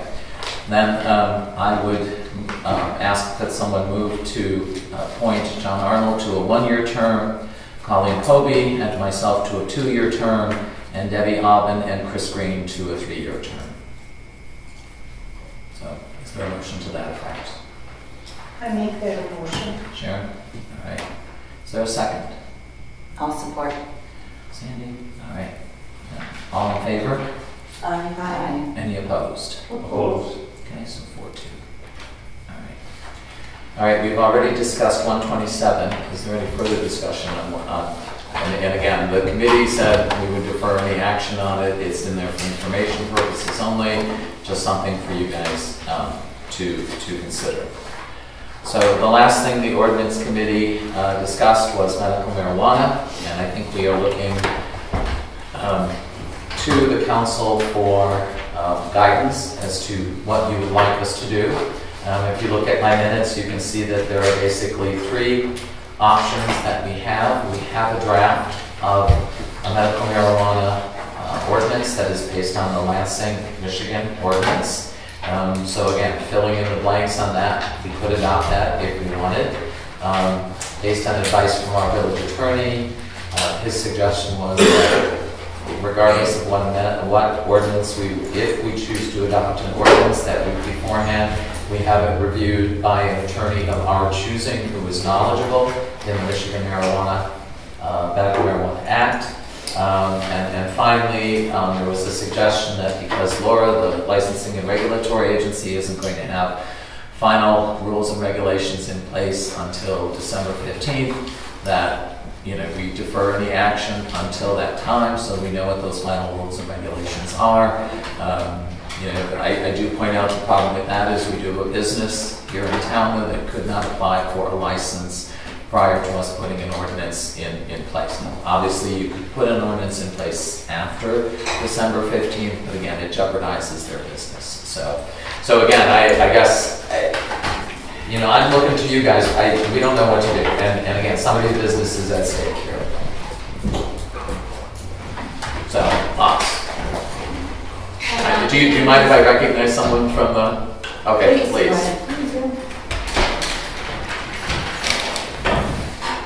Thank you for the opportunity to speak. So I'm obviously the one with the business here, and I just want to point out that I went about it the right way, coming to the council and speaking to one of the at-time council members. And since then, I've put every penny I have into the business, and it's been really well received. We offer clean medicine, we offer tested medicine, I know that the expenses of the ordinance are a concern. I'm paying for those, so don't worry about it. I'm paying those through the state fees, through the licensing fee, through the municipality fee. So consider that. It's not going to be any money out of your pocket. I've been there for almost a year now, and I don't think I've been any burden. I have a lot of clientele now that depends on it, and I agree, Virginia, with your concern about everyone going to see Dr. Bob. I recently saw a local physician who renewed my personal card. I know of 3 others that are on board. That's just a matter of research as we progress with this whole thing and move it more from a drug into a medicine. That's going to happen. I have patients with brain tumors, cancer, epilepsy. Missing a dose is detrimental. Right here in your community, they have access to clean, safe medicine, and I would like you to consider going forward with the ordinance. Thank you. All right, so again, you really, I mean, you know, it's you, the council, that have to decide what action, if any, we're going to take. So, I mean, and time is growing short. So, I mean, I'm looking for opinions. I mean, if you want to think about it for a week, we can do it at the special meeting when we, you know, that we'll schedule for next week on the sidewalk rate. But the important thing is you've got to decide what you want to do. I mean, I can't make that decision individually. None of us can make that decision. It's got to come from a vote of the council. So any thoughts, or do you want to just defer it for a week yet? Or I mean, I can't make that decision. So I have thoughts on this. Okay. First of all, I have to tell you that I've been to their place. I told them I was going to come. I went there. They've been good business owners in this town. I got to tell you that. You guys have been spectacular. I don't have any problem with you. The only issue I have right now, and I don't want to see somebody lose their business, but I would like to see what the rules and regulations are going to be on December 15th. If they're, I'm one of many here, if they're in compliance and we can handle it, we have one police officer.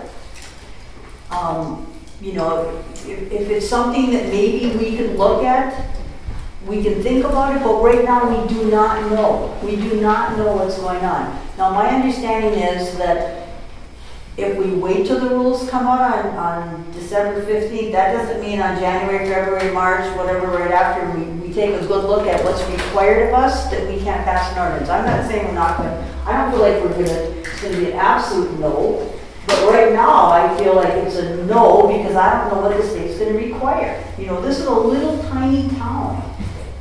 I have no idea. I wish I knew. Can I just let you know, Laura met and live streamed the video meeting today, and they'll have some emergency rules in place by December 15th because that's their deadline. I don't know that everything will be set in stone. That everything kind of comes out week by week, meeting by meeting, and we're on the same pins and needles that you guys are. And our whole objective is to do it within all of the parameters and to not be a burden on this town, but to help. They project $700 million a year for the income, and a 3% excise tax would be extremely beneficial to Calumet. You know, the issue for me is, you know, of course, when the state gets her hands in anything, it's always a long process, or it's a no process, or it takes years. It would have been beneficial to every single jurisdiction if they could have had the rules and the regulations in place and then give the deadline, you know, maybe a few months down the line for people like you. Because you have to understand, we have to do what we think is best for the community, okay? I totally agree. I think they're scrambling because in 2018 we petitioned for recreational. If they don't have anything, any kind of rules or regulation in place by then, it's going to be chaotic. It's frustrating on both ends, but we just want the opportunity to work with you guys to make it work. And if for some reason it's a burden, it's not working out, you always have the option of I should say that if the village council has any thought about adopting an ordinance at all, it's got to be, you need the assistance of an attorney who is very well versed in what's going on here. And part of the problem is that nobody has a crystal ball. And so municipalities and their attorneys are looking into the crystal ball, trying to figure out what it is that the communities are going to be committing themselves to if they put an ordinance together. So you need, you can't accept an ordinance from somebody in the public or whatever, and you need somebody with a lot of knowledge about all that's happened, of the history and so on, the laws in the state of Michigan that govern this, and you need that person's advice. You need a really good ordinance. Otherwise, you're just kind of taking a leap off a ledge. And I don't feel competent myself to put such an ordinance together. Are you unwilling to learn the laws? Pardon me? Are you unwilling to learn the laws? Well, no, I think we need to find. I mean, we need to find someone.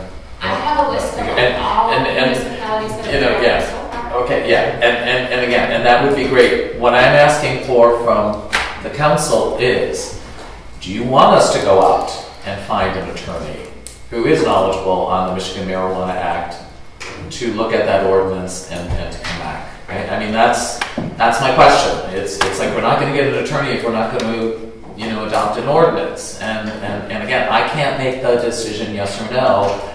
It's up to you guys. I mean, it's are you willing to move forward with this? If you are, then again, yeah, based on Jim's advice, which I think is wise, we need to find an attorney who's well versed in the Michigan statute. Virginia, to your point, I mean, yeah, it's do we do that in anticipation that when these rules are final that we might adopt it? Do we wait? Again, there's three options, and I'm just looking for somebody's got to make a decision, and that's what I'm looking for. Remember federal law. It still is, right? You still have to right. remember the federal law. It's Right. not going to approve it, from my understanding. If somebody, That doesn't if make I'm sense. wrong, somebody tell me. It's government, The okay? state already has. I'm sorry, yeah, I mean, you're out of order now.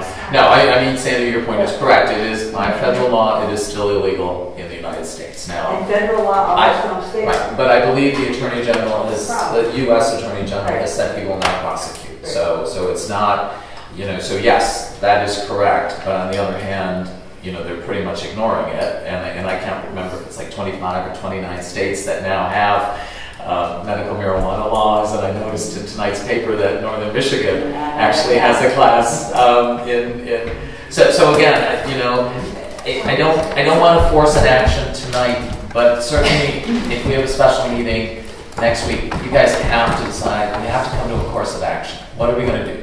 I mean, if we don't want to do it, A question I have Yeah. is, if we talk with an attorney, he or she could apprise us of the pros and the cons, and then we make a decision. It's not like if we get an attorney, then we're in 100%. I mean, and that's my point. Is that what the council wants to do? But here's the problem. We don't know what December 15th is going to bring from Laura, rules and regulations. We need to know that to be fair to these people and to be fair to this village. I don't feel comfortable doing anything until we know what's going on. Part of the problem we have here is that this is a very small municipality with a very limited budget. And you can see we're pushing ourselves through keyholes on the zoning ordinance and the zoning act, the enabling act and so on. And it takes a lot of time and effort, and what sort of time and effort will the village, will be required in the village if we adopt an ordinance like this on the part of the council, on the part of the police department, what sort of regulatory checklists drive-by and so on, who's going to do that work for us? Right, and that's Virginia's point. Yeah. I mean, I'm sorry, you're out of order. I just want to know if I'm able to be at the special meeting. Yeah, any meeting is public. And I Any can meeting is speak there. public. Sorry? And I'll be able to speak. Absolutely. Yep, you can do Absolutely. that. Yeah. Okay, So, I mean, do you want to defer action until next week? Okay, that's fine, but what's gonna change next week? Well, again, all I'm asking is, somebody has to make a motion to do something. Is Either there to anything do we something. wanna look into from now until next week, or, I mean, so many people have to speak here. Right, that's it. I mean, I don't know if you. I'm not gonna, Right. I'm gonna feel the same next Although, week, but I right don't. now, if I would have to vote, I would have to say no. But that's my vote. Right. Right. I would have to say yes, because I think it's unfair to shut a business down when they don't even have their guidelines, they don't have their ducks in order, so why should you have to have yours? But what if it hammers the village and the people of this community with, like, you know, financially, law enforcement? What if, we don't know, it's an unknown right now. Long term. Well, I'm still reeling from the fact that ordinance 94, it said it's a restatement, and it's an entirely different new ordinance. A restatement of an ordinance is a brand new, shiny, entirely different document, so that's why we need attorney counsel. But we're talking about the marijuana ordinance right now.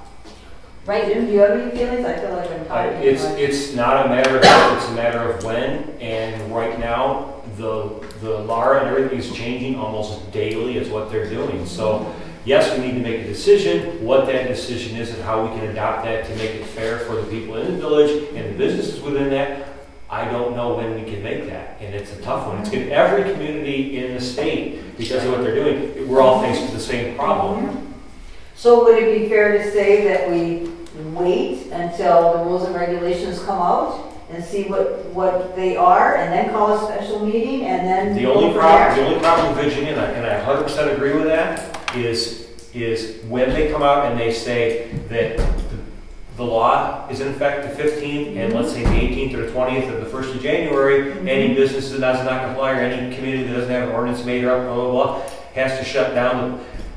I don't want to be enforcing something that we would have planned on or done before. So right now, we're at the mercy of Laura and what they do. If they have an opening that says we're going to have 3 months to comply, I'm good with that. If they don't, then I think we're doing an injustice to a business in this town or potential businesses or anything. Every community in the state of Michigan is faced with the same problem right now. Right, and you're 100% correct. We're being unfair to them, but we have to be fair to the village as well. Yeah, it's So- tough. If it's Lansing or Ann Arbor or some big town, they have resources. Marquette, they have resources. Can you set We limits? don't have No. resources. You gotta hire an attorney, you gotta write the thing, we don't know what the rules are gonna be, we don't know. No. And That's three- the last one. How can you not know what I'm sorry, you're out of order. Yeah, it just, So, I mean, hold off. Yeah. I mean, yeah. But it's simple. I'll let you address one last time, okay? Yeah. I mean, you know, we have to be fair to them, but we have to be fair to the village. We're a small village with limited funds, limited law enforcement, limited everything, okay? And everything in this town is going to be magnified, okay? You know, anything you do, if you open up something here, it's magnified. It isn't like a bigger town where something is over there on 8th or 9th Street and you don't ever see it, okay? We've got to be real careful what we do here because we don't have that much money. We seriously don't. We don't know, well, again, right now, we don't don't know. know what the requirement is. Could we write to the licensing and You think regulation they're gonna tell us authority that? and say it is unfair to put us in a bind because we don't know what the rules are that we have to follow? We have only one Hey, police everybody's officer. in the same situation. You need to talk to They don't Scott care. Diana, to be honest. don't care. if you- Well, also, if the council would authorize me, I would say, as a trustee, I just sign my own name, I can't make a good decision because I don't have all the information yet. And And they'll it's say, really December tragic. 15th, we'll give it to you. That's what they'll tell you. Because they're not going to look at, just because they're small, any different, I'll guarantee you. It's not going to happen. So Again, you want to make that final comment? Again, I mean, we're going to have to defer one more week, but next week, we got to come back and we got to have a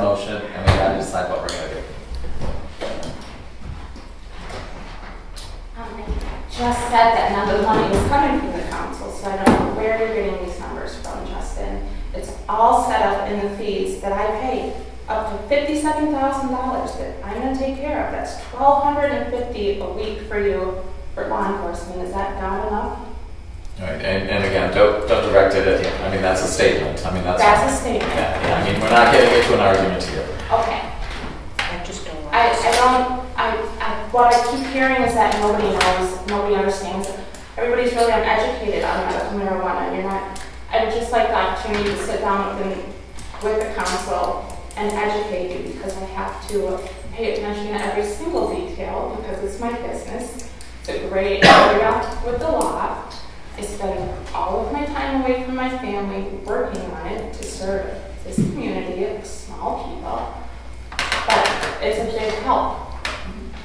I'm willing to put up the money, I'm willing to put up the time, I'm willing to do whatever it takes, but I need people to be willing to learn. Would you want a 30-minute session? Like before our special meeting next week? I mean, would that help you? If you don't know, I understand. If you're unwilling to know, then that's different. But the thing that you're not hearing, but maybe you are, is it's unfair to us and you is, I want to know what the rules and regulations They'll be out next month. Right. Never, okay. I'm sorry. I mean, I don't want this to get argumentative. We've got to know what we're jumping into or not jumping. We have to know because we're And I think that point has been made. I think everybody understands that your reservation is that you don't want to make a decision until you know what those regulations are. And that's good. That's fine. And That's you fine. said that I mean, information is supposed to be out next month? That's the way that Laura's been explaining it now, because every week or so they've been putting out these addendums, attentions, and supposedly they're hoping to have everything done by November 15th, so there'll be a whole month where everybody can kind of get the feel of what it is before it comes into, and they'll have public comment and stuff like that. Processors, they set capitalization standards for business licenses, and they talked about testing requirements within the lab. The week before that, they talked about provisionary licenses. I mean, it just comes out in increments. And I understand you need to have all that information because you don't know what to enforce or what it's going to entail until December 15th. I just hope that you stay open to it and be willing to learn where we are right now with medical marijuana, because it's really benefiting people. I understand that too. What we don't want to do is pass a law saying that this is what pass an ordinance and saying this is what we're going to do, and then the state comes in and says that ordinance is invalid and you guys have to leave. Okay. We don't, that's what we're trying to do. There's been a lot We're of trying talk to about make the expense, and I just hope you understand that the expense doesn't come out of the committee. Oh, it does, though. We have to hire an attorney, we have to write the ordinance, it's gonna be thousands of dollars to do that. So if we, So, I mean, But We're gonna give thousands of dollars for the first year. but we don't know that, And you know? again- We don't know that. I understand. So You know, we don't know if we're gonna get like 3%. What is 3% of you what? get as much as you want to charge us up to 700 5,000. million. And then you're going to get 3%. It's not what That's I 7 made, million. it's the whole state pooled together, and you get each municipality that adopts an ordinance gets 3% of that.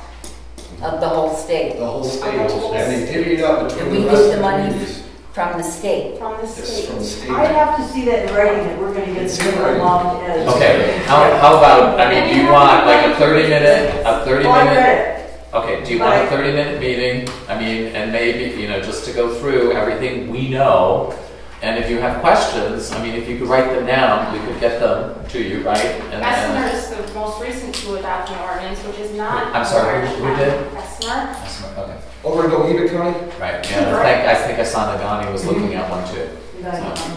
my So, I'm sorry. questions aren't about the marijuana at all, it's more about we have so many ordinances and we don't know how to enforce what we do have, and we don't have the staff that comes into play. Would we have a black market startup? What are the repercussions of either decision? So I think we need. Okay, so what are we gonna do? I mean, we can go on for hours, but, I mean, do you want a 30-minute learning session? Yes, but I'm still gonna be, I want to. And that's okay. That- But I mean, I mean, again, you don't have to participate, we can do it before the special meeting begins, just have a little training session. That would be nice, but I'm going to be out of town for 2 weeks. Okay. So Okay. just Okay, let so you you would know, miss that, okay. Then I mean, we would have an audio recording of it. I can listen to the recording. Okay, okay, so does that sound reasonable? And again, I mean, obviously people can choose to attend or not as they so desire. So when I set this up for next week, that makes sense. Yeah, It'll be latter part of next week, just because, I mean, there'll be two things. We'll have a discussion of the Medical Marijuana Act and the snow contracts rates. Probably do snow contract, I don't know how we're gonna do it. Anyways, I'll figure that out. Yeah, you figure it out. I'll figure it out. And will I just see it? Yes. So, okay, can we move on? Thank you guys for being patient. All right. So that was it for ordinance committee. Is there a motion to accept the ordinance committee report? In the minutes, could you make it, it's, let's see, I don't have the minutes in front of me. It was 2-1 was the vote. It wasn't like. Yeah, I can put that in there. Yeah, I didn't, Yep. it wasn't like, Yep. 10 Okay. people said yes and 1 no, but it was Okay. 2-1. I can change the minutes for that. Yeah, if you just include All right.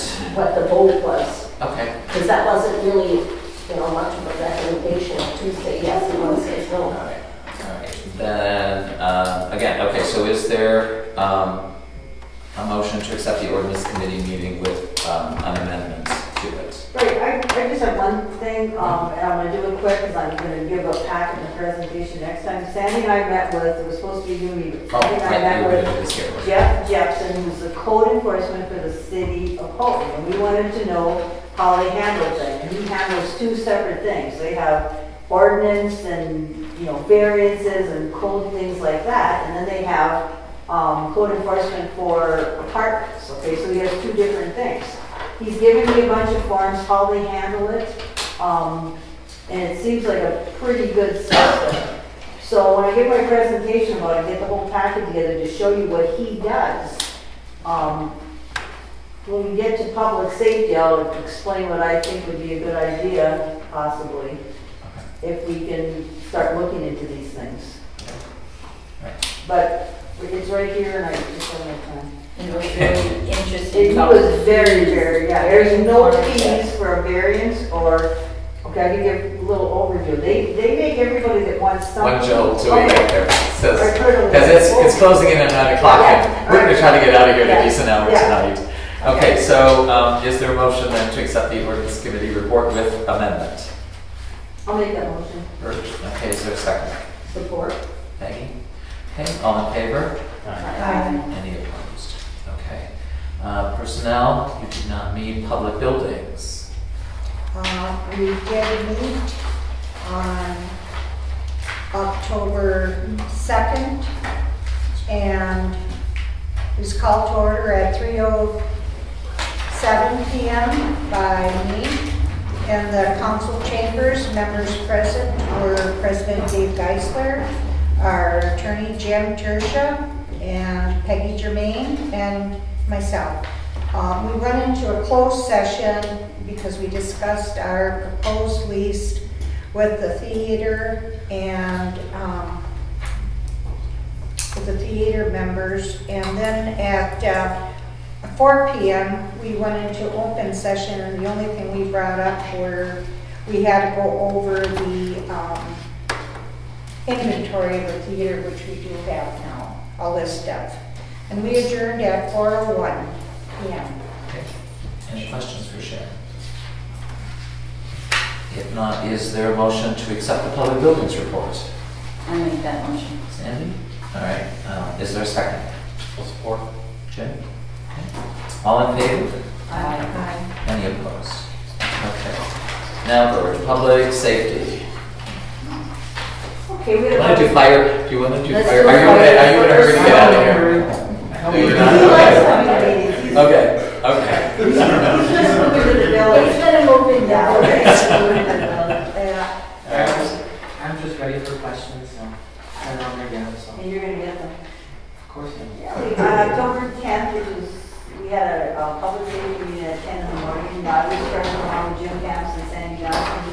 was one member of the public who made some public comments about streets, things like that. But the things that were discussed, we didn't have any representative from police or fire on there, but the things that were discussed was if you ever, discussing that where to put the patrol car for the winter. I finally found a spot, but in the meantime, the village garage decided they're gonna make a spot. So now we can keep the patrol car over at the village garage, and they're gonna figure it out, me and our chief and Steve, so that's off of our plate. The second thing we discussed was there's 168 hours in a week. We've got a chief that works 40 hours. He's been putting in some nights and some weekends. He cannot find anybody to work part-time. Now, I have talked to a couple other people in law enforcement, and they tell me that it's nationwide, statewide, law enforcement, there's problems getting people, okay? And there's like no part-timers available. The only way you're going to get a full-time person is a part-time person to work is to hire a full-time person. It's the only way we're going to get them, otherwise we're going to be stuck with what we got. Now, after me and Sandy met with the code enforcement guy, and this could be for further discussion, I'm proposing we seriously look into hiring, because we've already approved 40 part-time hours. I'm proposing we try to hire a second police officer, because we just need the coverage. And if we can look into our code enforcement and start, maybe enforcing our ordinances, which we don't right now, that officer would have dedicated hours as being our code enforcement as well. It could be a dual purpose thing. Of course, if there's something serious and there's an incident, that's going to trump, anything else. But we need to seriously look into that. Okay, do we know what a second full-time officer would cost? Well, we've already approved 40 hours of part-time, so it's going to be about Right, the could same. we hire someone at that? Yeah, we've already approved that. Okay. I thought our chief was going to find out if Gene Thornton was coming back. He called him. Oh, did he? And said, and my understanding, I can't say verbatim, but I asked him about that, and he said that he talked to me, and he said that something about he would contact him, so I don't know if he is wanting to work. Well, and again, I mean, that's kind of not relevant to this. If he's been offered employment and has turned it down, I mean, that's what you're saying. I mean, he's never been dismissed, nothing. He just didn't want to be on the schedule, and and I know Anderson called him, but I can't tell you what their conversation was other than he apparently doesn't want to be on the schedule at this time. So as long as he's been offered, yeah. Yeah, I mean, I don't know how else you would handle this, but if we could get a person, because nobody's going to give up what they've got now, because I know there's a couple of people that aren't full-time that work for the city of Houghton half-time, sheriff's department half-time, but they don't have time to come down and work here like a couple hours every once in a while. They just don't have time. So you would propose then hiring a second officer second full-time officer, at that rate that we had approved? Yes. I have no problem with Yeah, that. and then put them on a 3-month probationary period. Possibly. If you're at will, there's no probation. And every employee should be at will. Okay, well, whatever, but we've got to do something because, it's getting to be a stressful thing for people there. I don't see that there's a problem. I mean, if So- you want to hire somebody, okay. Financial, when you hire somebody full-time, they're gonna be looking for benefits.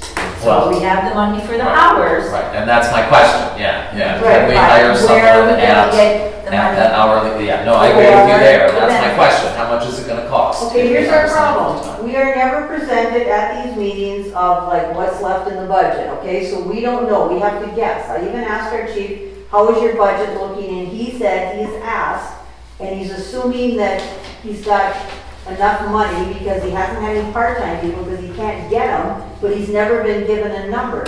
We need to have some kind of financial Okay, and report we can get you to that. make a good decision. But it doesn't make a difference how much we've spent, what's in the budget. It's what is it gonna cost? Because it's gonna cost that much this year, and next year, I and the understand year that. after. So that's what I'm asking, and that's what Sandy's concerned is. If we can hire someone for 40 hours at what we're paying a part-time employee, I'm all in favor of it. But if they come back and start asking for benefits, I mean, it doesn't matter how much, you're right, we may have the money in the budget this year because we haven't spent it, but we're gonna spend 100% of it next year.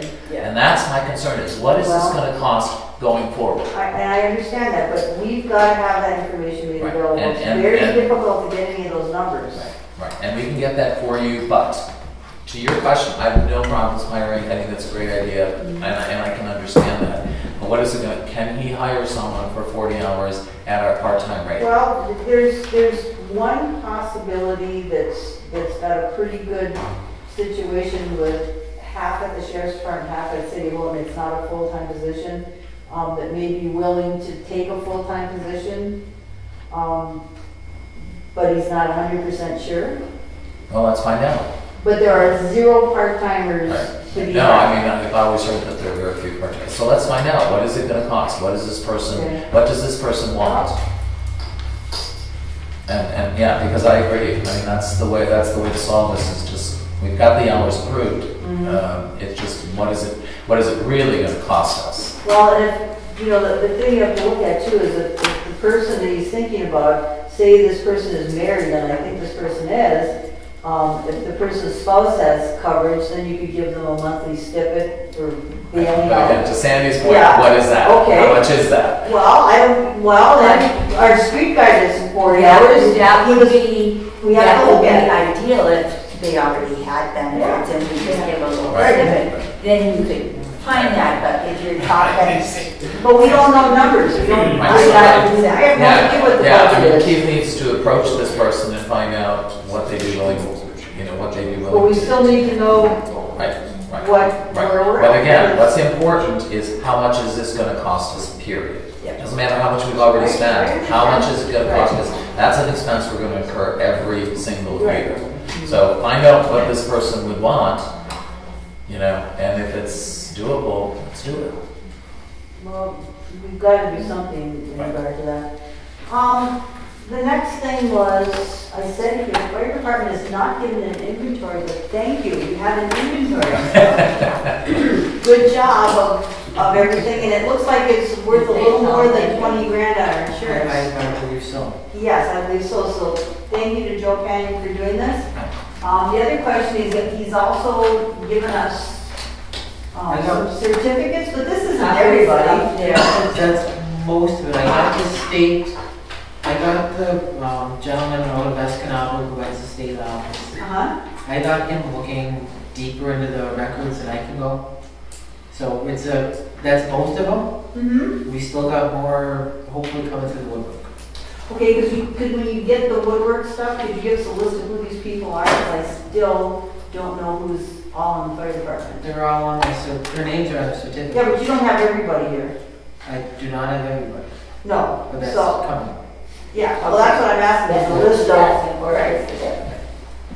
because there's only about, maybe 7 or 8 here? Because there's double certificates for different people. Okay. Because we had no representative from the fire department for so long, we asked that somebody come to our meetings, but maybe a quarter would be adequate. What do you think? I mean, every month it seems, For the is it a hardship for you to come every month? for council or public safety meetings, No, for the council. it just kind of goes with my schedule. But I You don't have a figured- problem, because I was gonna say quarterly unless there's something you want to. No, I mean, right now I'm trying to get us on the right track of how you guys want us to be functioning. So until we successfully complete that, I'll come every month, hopefully get questions, give you some answers. I think once we get that successfully completed, I might start coming maybe once a quarter, but giving a little thing to whoever the administrator may be down the road. So. Is there any updates? We don't want you to suffer too much. I think he enjoys this. Is there any updates with the fire department for this month at all? Well, for the month of September, we had 2 calls. One over at Park Ave. We have an elevator issue there. Then we had a gas leak over on Pine Street a couple days after that, so. Very good. Did you get anything else? I think that's pretty much it. I've given Sandy all that information for personnel, and she's gonna get over the insurance. Do you know if this was sent to our insurance guy? I just saw it tonight, so I don't know. Okay. All right, I just saw it packed, so I don't know. Yeah, I'll stop by tomorrow morning then. Do you want to take care of it? I'll come into the office and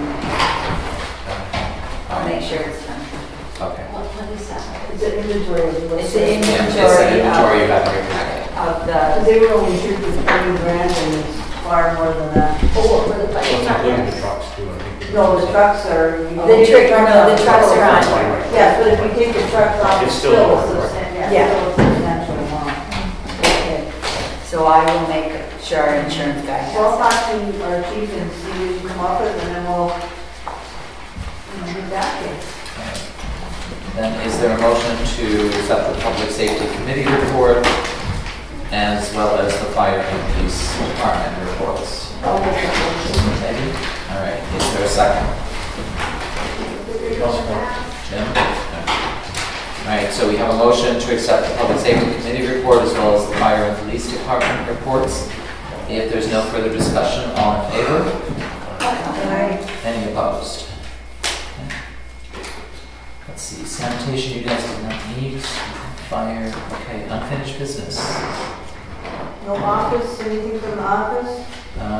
You know, it, I mean, you got the emails relative to the MNL conference. I know, but I didn't do that for the simple reason that I've never been even told about this thing before. I didn't know anything about it, so I don't feel like I can give an opinion on a survey of something I've never heard of. Okay. So maybe we were supposed to get that information before, I don't know. Had any of you guys ever heard of this education thing? It was supposed to do a survey That MML survey. about some educational. No, I mean, that was really designed for people who attended those meetings. I don't, It was yeah, I very agree. long. I know that's relevant to trustees. Well, he sent it to me as a trustee, so but I didn't understand it.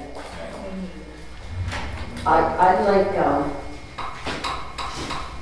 a moratorium on discarding any village documents, the 2 boxes that I was told I could go through because we were discarding. When I took a look, that we had a subordination of a mortgage. I would never throw something like that away. There were work release from the jail with people's names on that probably should be shredded. There was ordinance 127, or I believe it was 128. The ordinance itself and the publication, the Gazette, going to be thrown away. And our ordinances are what we're, you know, between the General Law Act and our ordinances, that's how we're functioning. So there's some critical documents, and I don't know what legally we must retain, but some of these things, it would have been a shame if they were just discarded. So I think either the council should go through them or somebody competent, and they should not just be thrown away. Well, we'll just put a moratorium. We'll just put a moratorium on discarding anything. Because they're too important to just throw out. Yeah, we'll just keep it. So, all right. Is there any new business? If not, okay, then the last thing are our bills. So we have previously paid bills of $82,263.34, and then new bills of $34,709.04. Is there a motion to pay the bills in that amount? I have a question. I mean, that's a heck of a lot of money for 1 month. Right. Well, we had that Blue Cross deal and also the drywall, that was a grant. Is that money in and money out for the fire museum? Oh, right, that 20,000, right, So that comes from the Americana Foundation. They grant, because that's a village-owned building, yeah, they give the 20,000 to the village, right. But we got the money, but then we're paying it out, so it Right. makes it look like we're paying this big bill. Right, the firefighters museum It's a wash, applied, yeah, is they what it applied for the grant money, yeah, that's a 1-to-1 match, yeah. What about Addison Park now? Are they gonna shut any of the stuff down for the winter or no? Yes, believe, Peggy, I thought somebody told me, did you guys discuss in the street department about winterizing the pavilion? Yeah, in fact, I have it in my notes, yeah, so the pavilion's gonna be winterized. So we got bills for that. And okay, that Division 1 design structural assessment thing, how much longer is that gonna go on? It should be close to being done. How much was it total? Okay, so 5,000 came from Kiva, 2,500 came from the DDA, and 2,500 came from the general fund. Okay, why is it $6,000 then? I don't know, I'll have to Well, look. it says Division 1 design, and last month it was like a whole bunch of thousands too. I'll look, I don't know the answer. 6,000 is a lot. Right, well, and it shouldn't be that much. The whole thing was only 10,000, so. No, but I think we Yeah, got 1,000 from the DDA toward us. 2,500 But from the last DDA. month it was on there too, there was, the DDA had paid some, because it's on the DDA. Let me find out, I don't know the it's answer. wrong. Yeah, I think so too, because, yeah, that doesn't make It sense. doesn't make sense at No, all. I agree with you, so. Probably look and see how much we paid. So we don't approve that bill then? Well, this one right here, I don't think is correct. I think it's on here, but I don't think. No, but I mean, we shouldn't approve it. If we, No, we okay, think I'm there's an gonna look, error. there's no dates on here, so we can't look over here to see if that's been paid. Yeah. I'm looking for a $6,000 or something on the sheet, and I do not see it. Oh, yes, I do, there's a $6,000, on September 28th, they paid Division 1 Design $6,000. Now, last month, we paid them a big chunk of money too. Yep, no, that's wrong. Let me find out that should not, I don't. Yeah, do you see it on there? Right, yeah, I do see that, yeah. So that's a lot. No, let me find out, I don't know. Because DDA paid, 1,500 and then they paid. 2,500. Yeah, Oh, they right, paid you mean previously, so- yeah. Yeah, so, and they. No, the total funds out of the village should not have exceeded 5,000. Okay, but we've already approved like last month and possibly the month Right, before, because right. I've asked her a couple of times. Let me find out, I don't know. I don't know the answer to that. Okay, all right, that was. I will find out.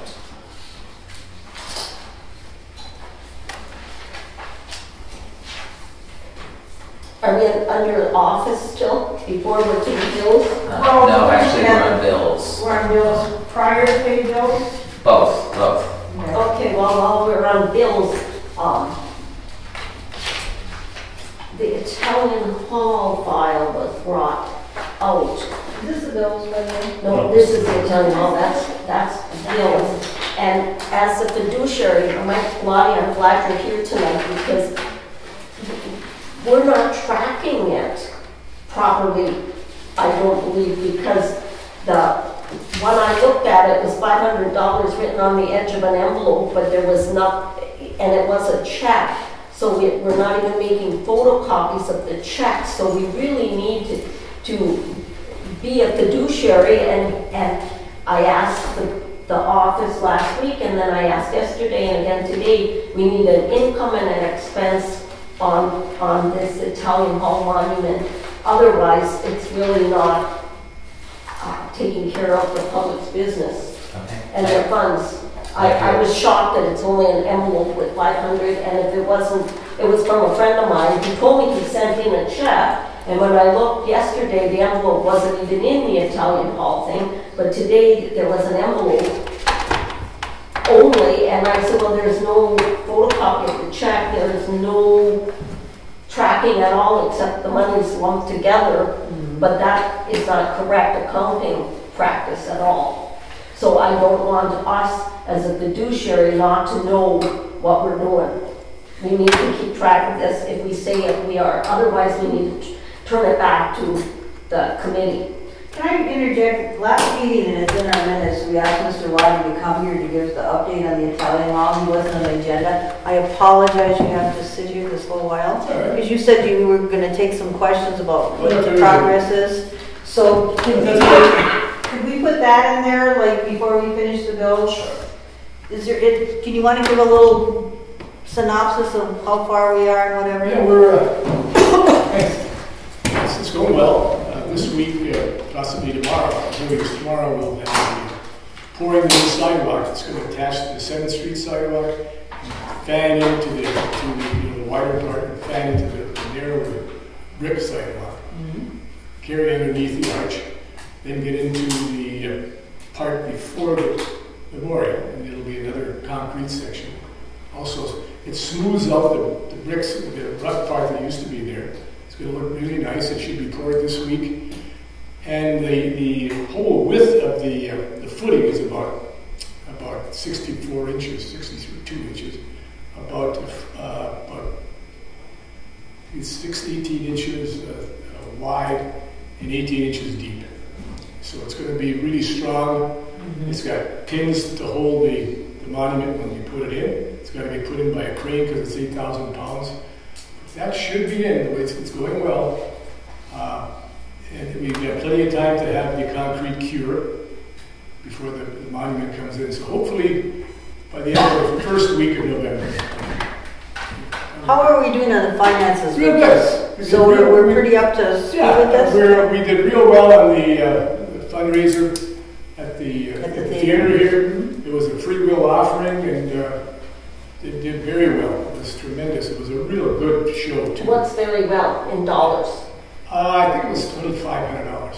That's awesome. So that'll pay for your cement work and all that. Okay. Cement work, the two, that plus the second half of the payment that was due with the monument gets here. But we're really close. So has all the money come here? Because first of all, we wrote a check for $7,500. Now it's showing a balance of $10,000. But the GoFundMe account says you're trying to collect $25,000, but you only collected $1,000 so far. So it seems like the numbers are... Every bit of the money, obviously, it's been deposited in. There haven't been any small checks. There's a check made out to the first installment for the memorial. There'll be a second check for the second installment, about approximately a little less than half. And there'll be a third check made out to either Al Kenny, contractor, and his sub, maybe just the sub, or a two. And that's it. We haven't made any other checks to anybody. And he's doing the installation, Hendrickson, with Kenny? Yeah, John Hendrickson is the guy with the backhoe and the truck. And, you know, I've been taking photos as it's progressing, and today I had a problem getting a photo of just the arch because of the state marker. It's so tight to the center of the arch, it kept getting in my pictures. The solution for that is moving to the right and moving to the left, because it is a direct shot. If you look at the arch, you're not looking at the state marker. You're looking at the arch.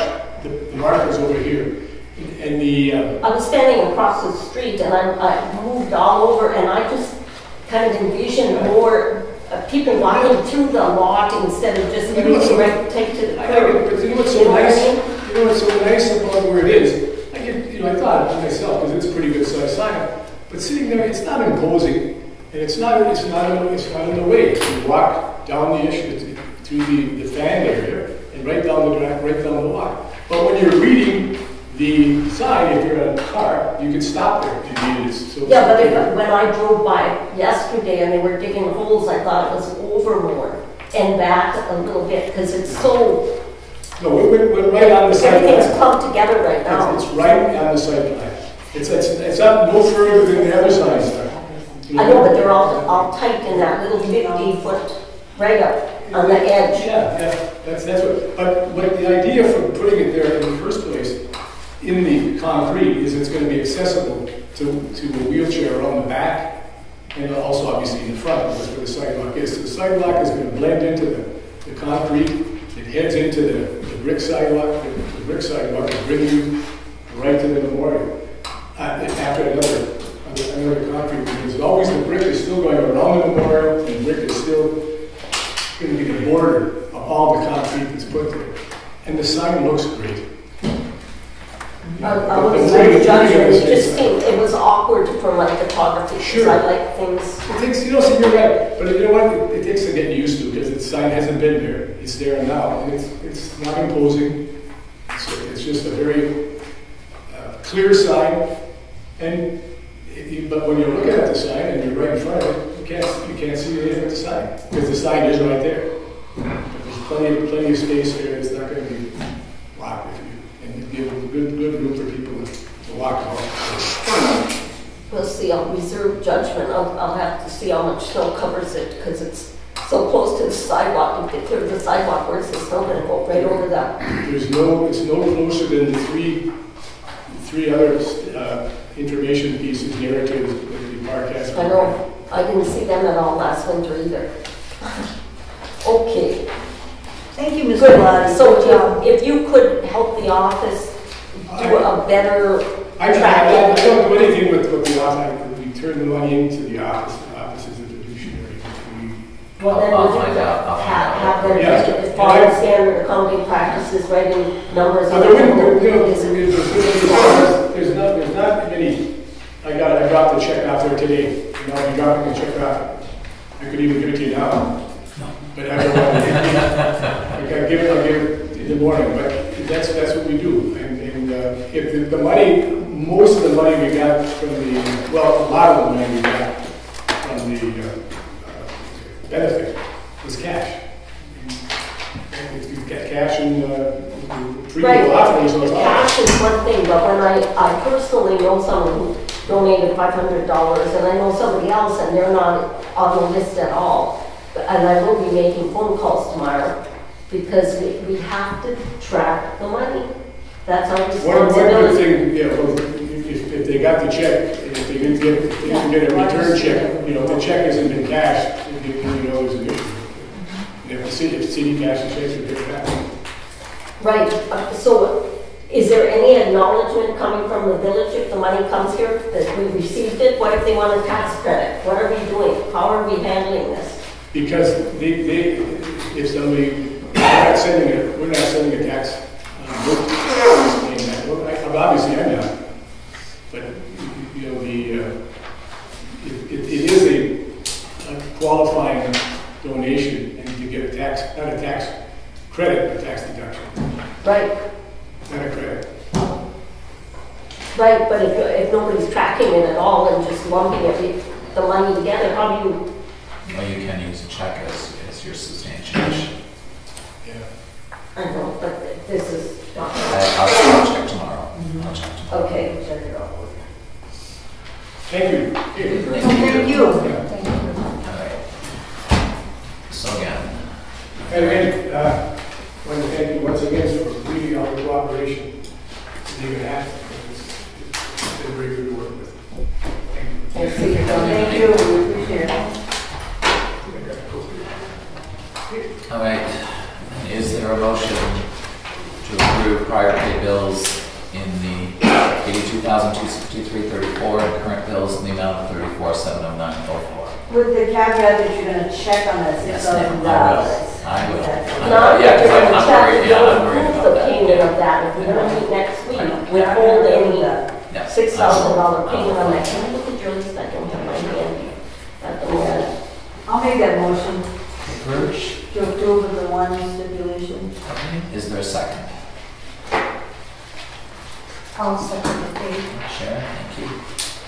And we keep having that $22 paid for months for a building that, for a couple of years, I just think what a dreadful waste of money. Yeah. Just cut off electricity? If somebody wants to go there, it is a free building, they can bring any A flashlight they want, they can go in the daytime. I mean, it's crazy to spend that kind of money. Year after year. Yeah, Now, Okay, shut it down. okay, so. It's a DDA building though. So Right, that so would they're have to go paying through it. the So go they're- DDA. back, they're- go around the DDA if they're- you. Yeah, correct. I think I addressed that once, they wanted to keep it on so people could see, and I'm like, it's free, bring a flashlight. Well, but there's liability issues. Anyways, I mean, that's a different topic. What do they have up there, just a couple light bulbs hanging? I believe so, Because yeah. this $20 is like, you're not using electricity so much, it's a customer fee, I'm sure. Yeah. Right, You I know, just to suspect keep it that's on. true, yeah. I Because suspect nobody's that's been in there forever. true. Yeah, so, all right, so we have a motion and a second to pay the bills in the amounts I mentioned, so That's let's, the previously paid us. right, so I will do voice vote, so Jim? Yes. Sharon? Yes. Sandy? Yes. Burge? Yes. Peggy? Yes, and the one from the criminal insurance, we might, the clerk is now on. My computer crashed, so I couldn't read his cyber course that he was kind enough to email me, but I don't know about the insurance coverage. We need look into it more. If you'd like me to call them, I just think it's unfair not to bond the clerk when she's got the legal liability and somebody else is doing the work or not doing the work, and she's got her, all the liability on her shoulders. Right, and then I'm a yes. So then finally, is there a motion to adjourn? No, we have to incur those. Oh, I thought the motion was both. Okay, sorry. Okay, then is there a motion to pay the current bills? I have a couple of issues with this. One of them is, we must have approved it. We approved a new copier. Did we approve a second new copier? The little one on Joe Snow's desk? So it's been there. Well, we just got a bill here for $295 for a Carolcita finisher. What is it? What is that? I don't know. Well, it's $300. That's all. Okay, let me find out. Where is that? This there. Okay. Let me find out. And yeah, the bill is right here. It was ordered on 10/3 of 2017. Now, this has to do with this thing. I thought that we bought this thing and they supplied everything. Yeah, Was that paid already? No, it's to be paid, payable. Okay, let me find out.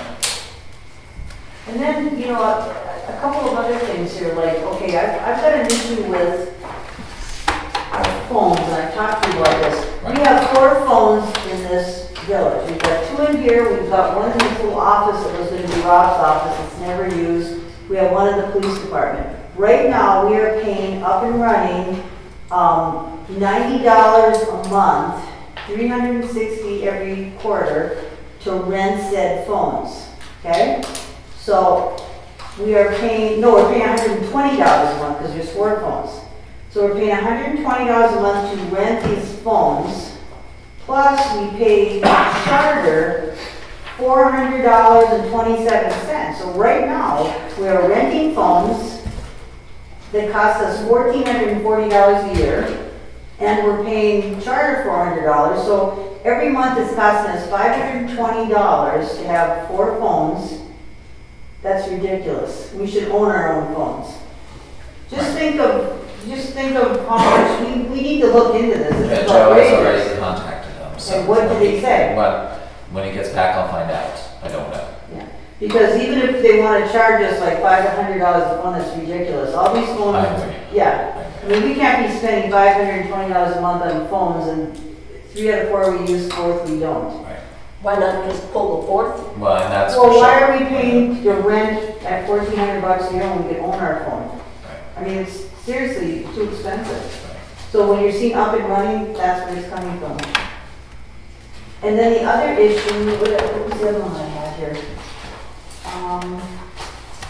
No, I think that was the only one. The other one was the, whatever that thing is. Right, I know what that is.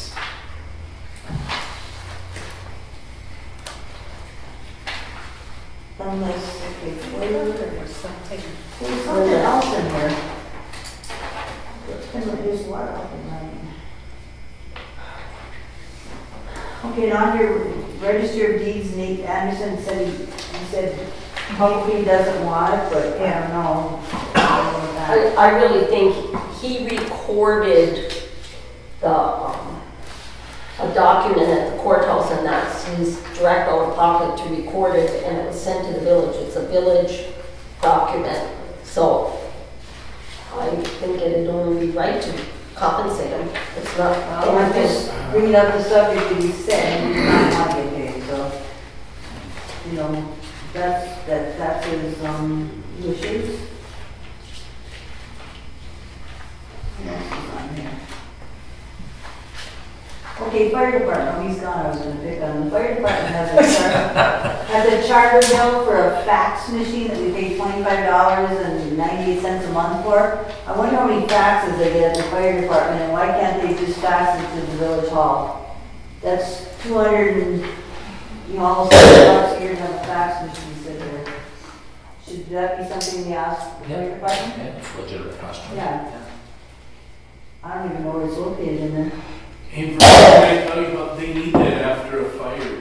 I've been at the town, that's something I know the town should be So they fax some things from like, from Nagani and things like Yes, that? Is that the reason something for it? that, yeah, Okay, so they don't email, they fax they it. fax it, okay. Your So fax that's the machine reason. is right inside the fire department. Yeah, so that's the reason for it. Yeah. Okay, then that's a valid reason. Yeah.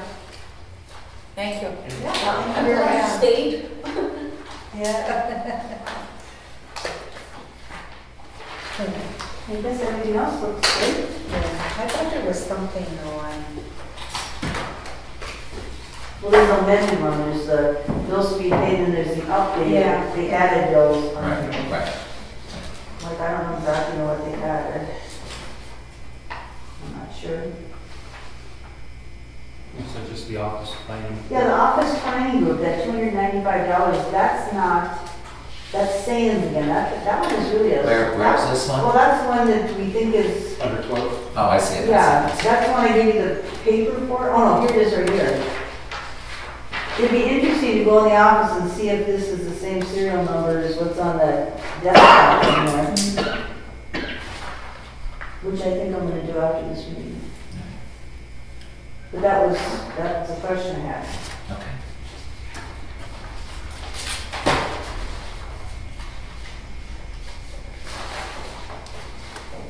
Do we need a motion to receive quarterly updates on our accounts for our committees so that No, we no, can- we'll start, just having printed out for you. Okay, like a little, every 3 months, just an idea, because if you're gonna run out of money, Well, you're gonna run out of money in the last quarter of the year. Between November and February, that's because you can't predict snowfall. I mean, you can't predict major and local street roads. I just would like to see an office report of what's going on in the village, what's been accomplished, what's going on, Right. things like that. I would like to see it every month. We can do that. I know we can do that. But now I need a motion to pay the current bills in the amount of I will make that $34,000. motion to pay the current bill. Okay, Kurt, is there a second? I'll support. Sandy? All right. And we'll do roll call. Jim? Yes. Sharon? Yes. Sandy? Yes. Bert? Yes. Peggy? yes, but $116,000 out in bills in a 1 month period should be an alarm going off in everybody's head. One of them is in. 23 will come back for that. It already is, Yeah, Peggy, if you look at your list here, yeah, there was a deposit rate before it, right here, yeah. okay? I know, but it's Back still to too fire. much out there, based on what the condition of everything. I know, but it's coming back. Okay, yeah. Are you a yes? Yes, I am a yes. Okay. Yes. Yes. Motion is carried.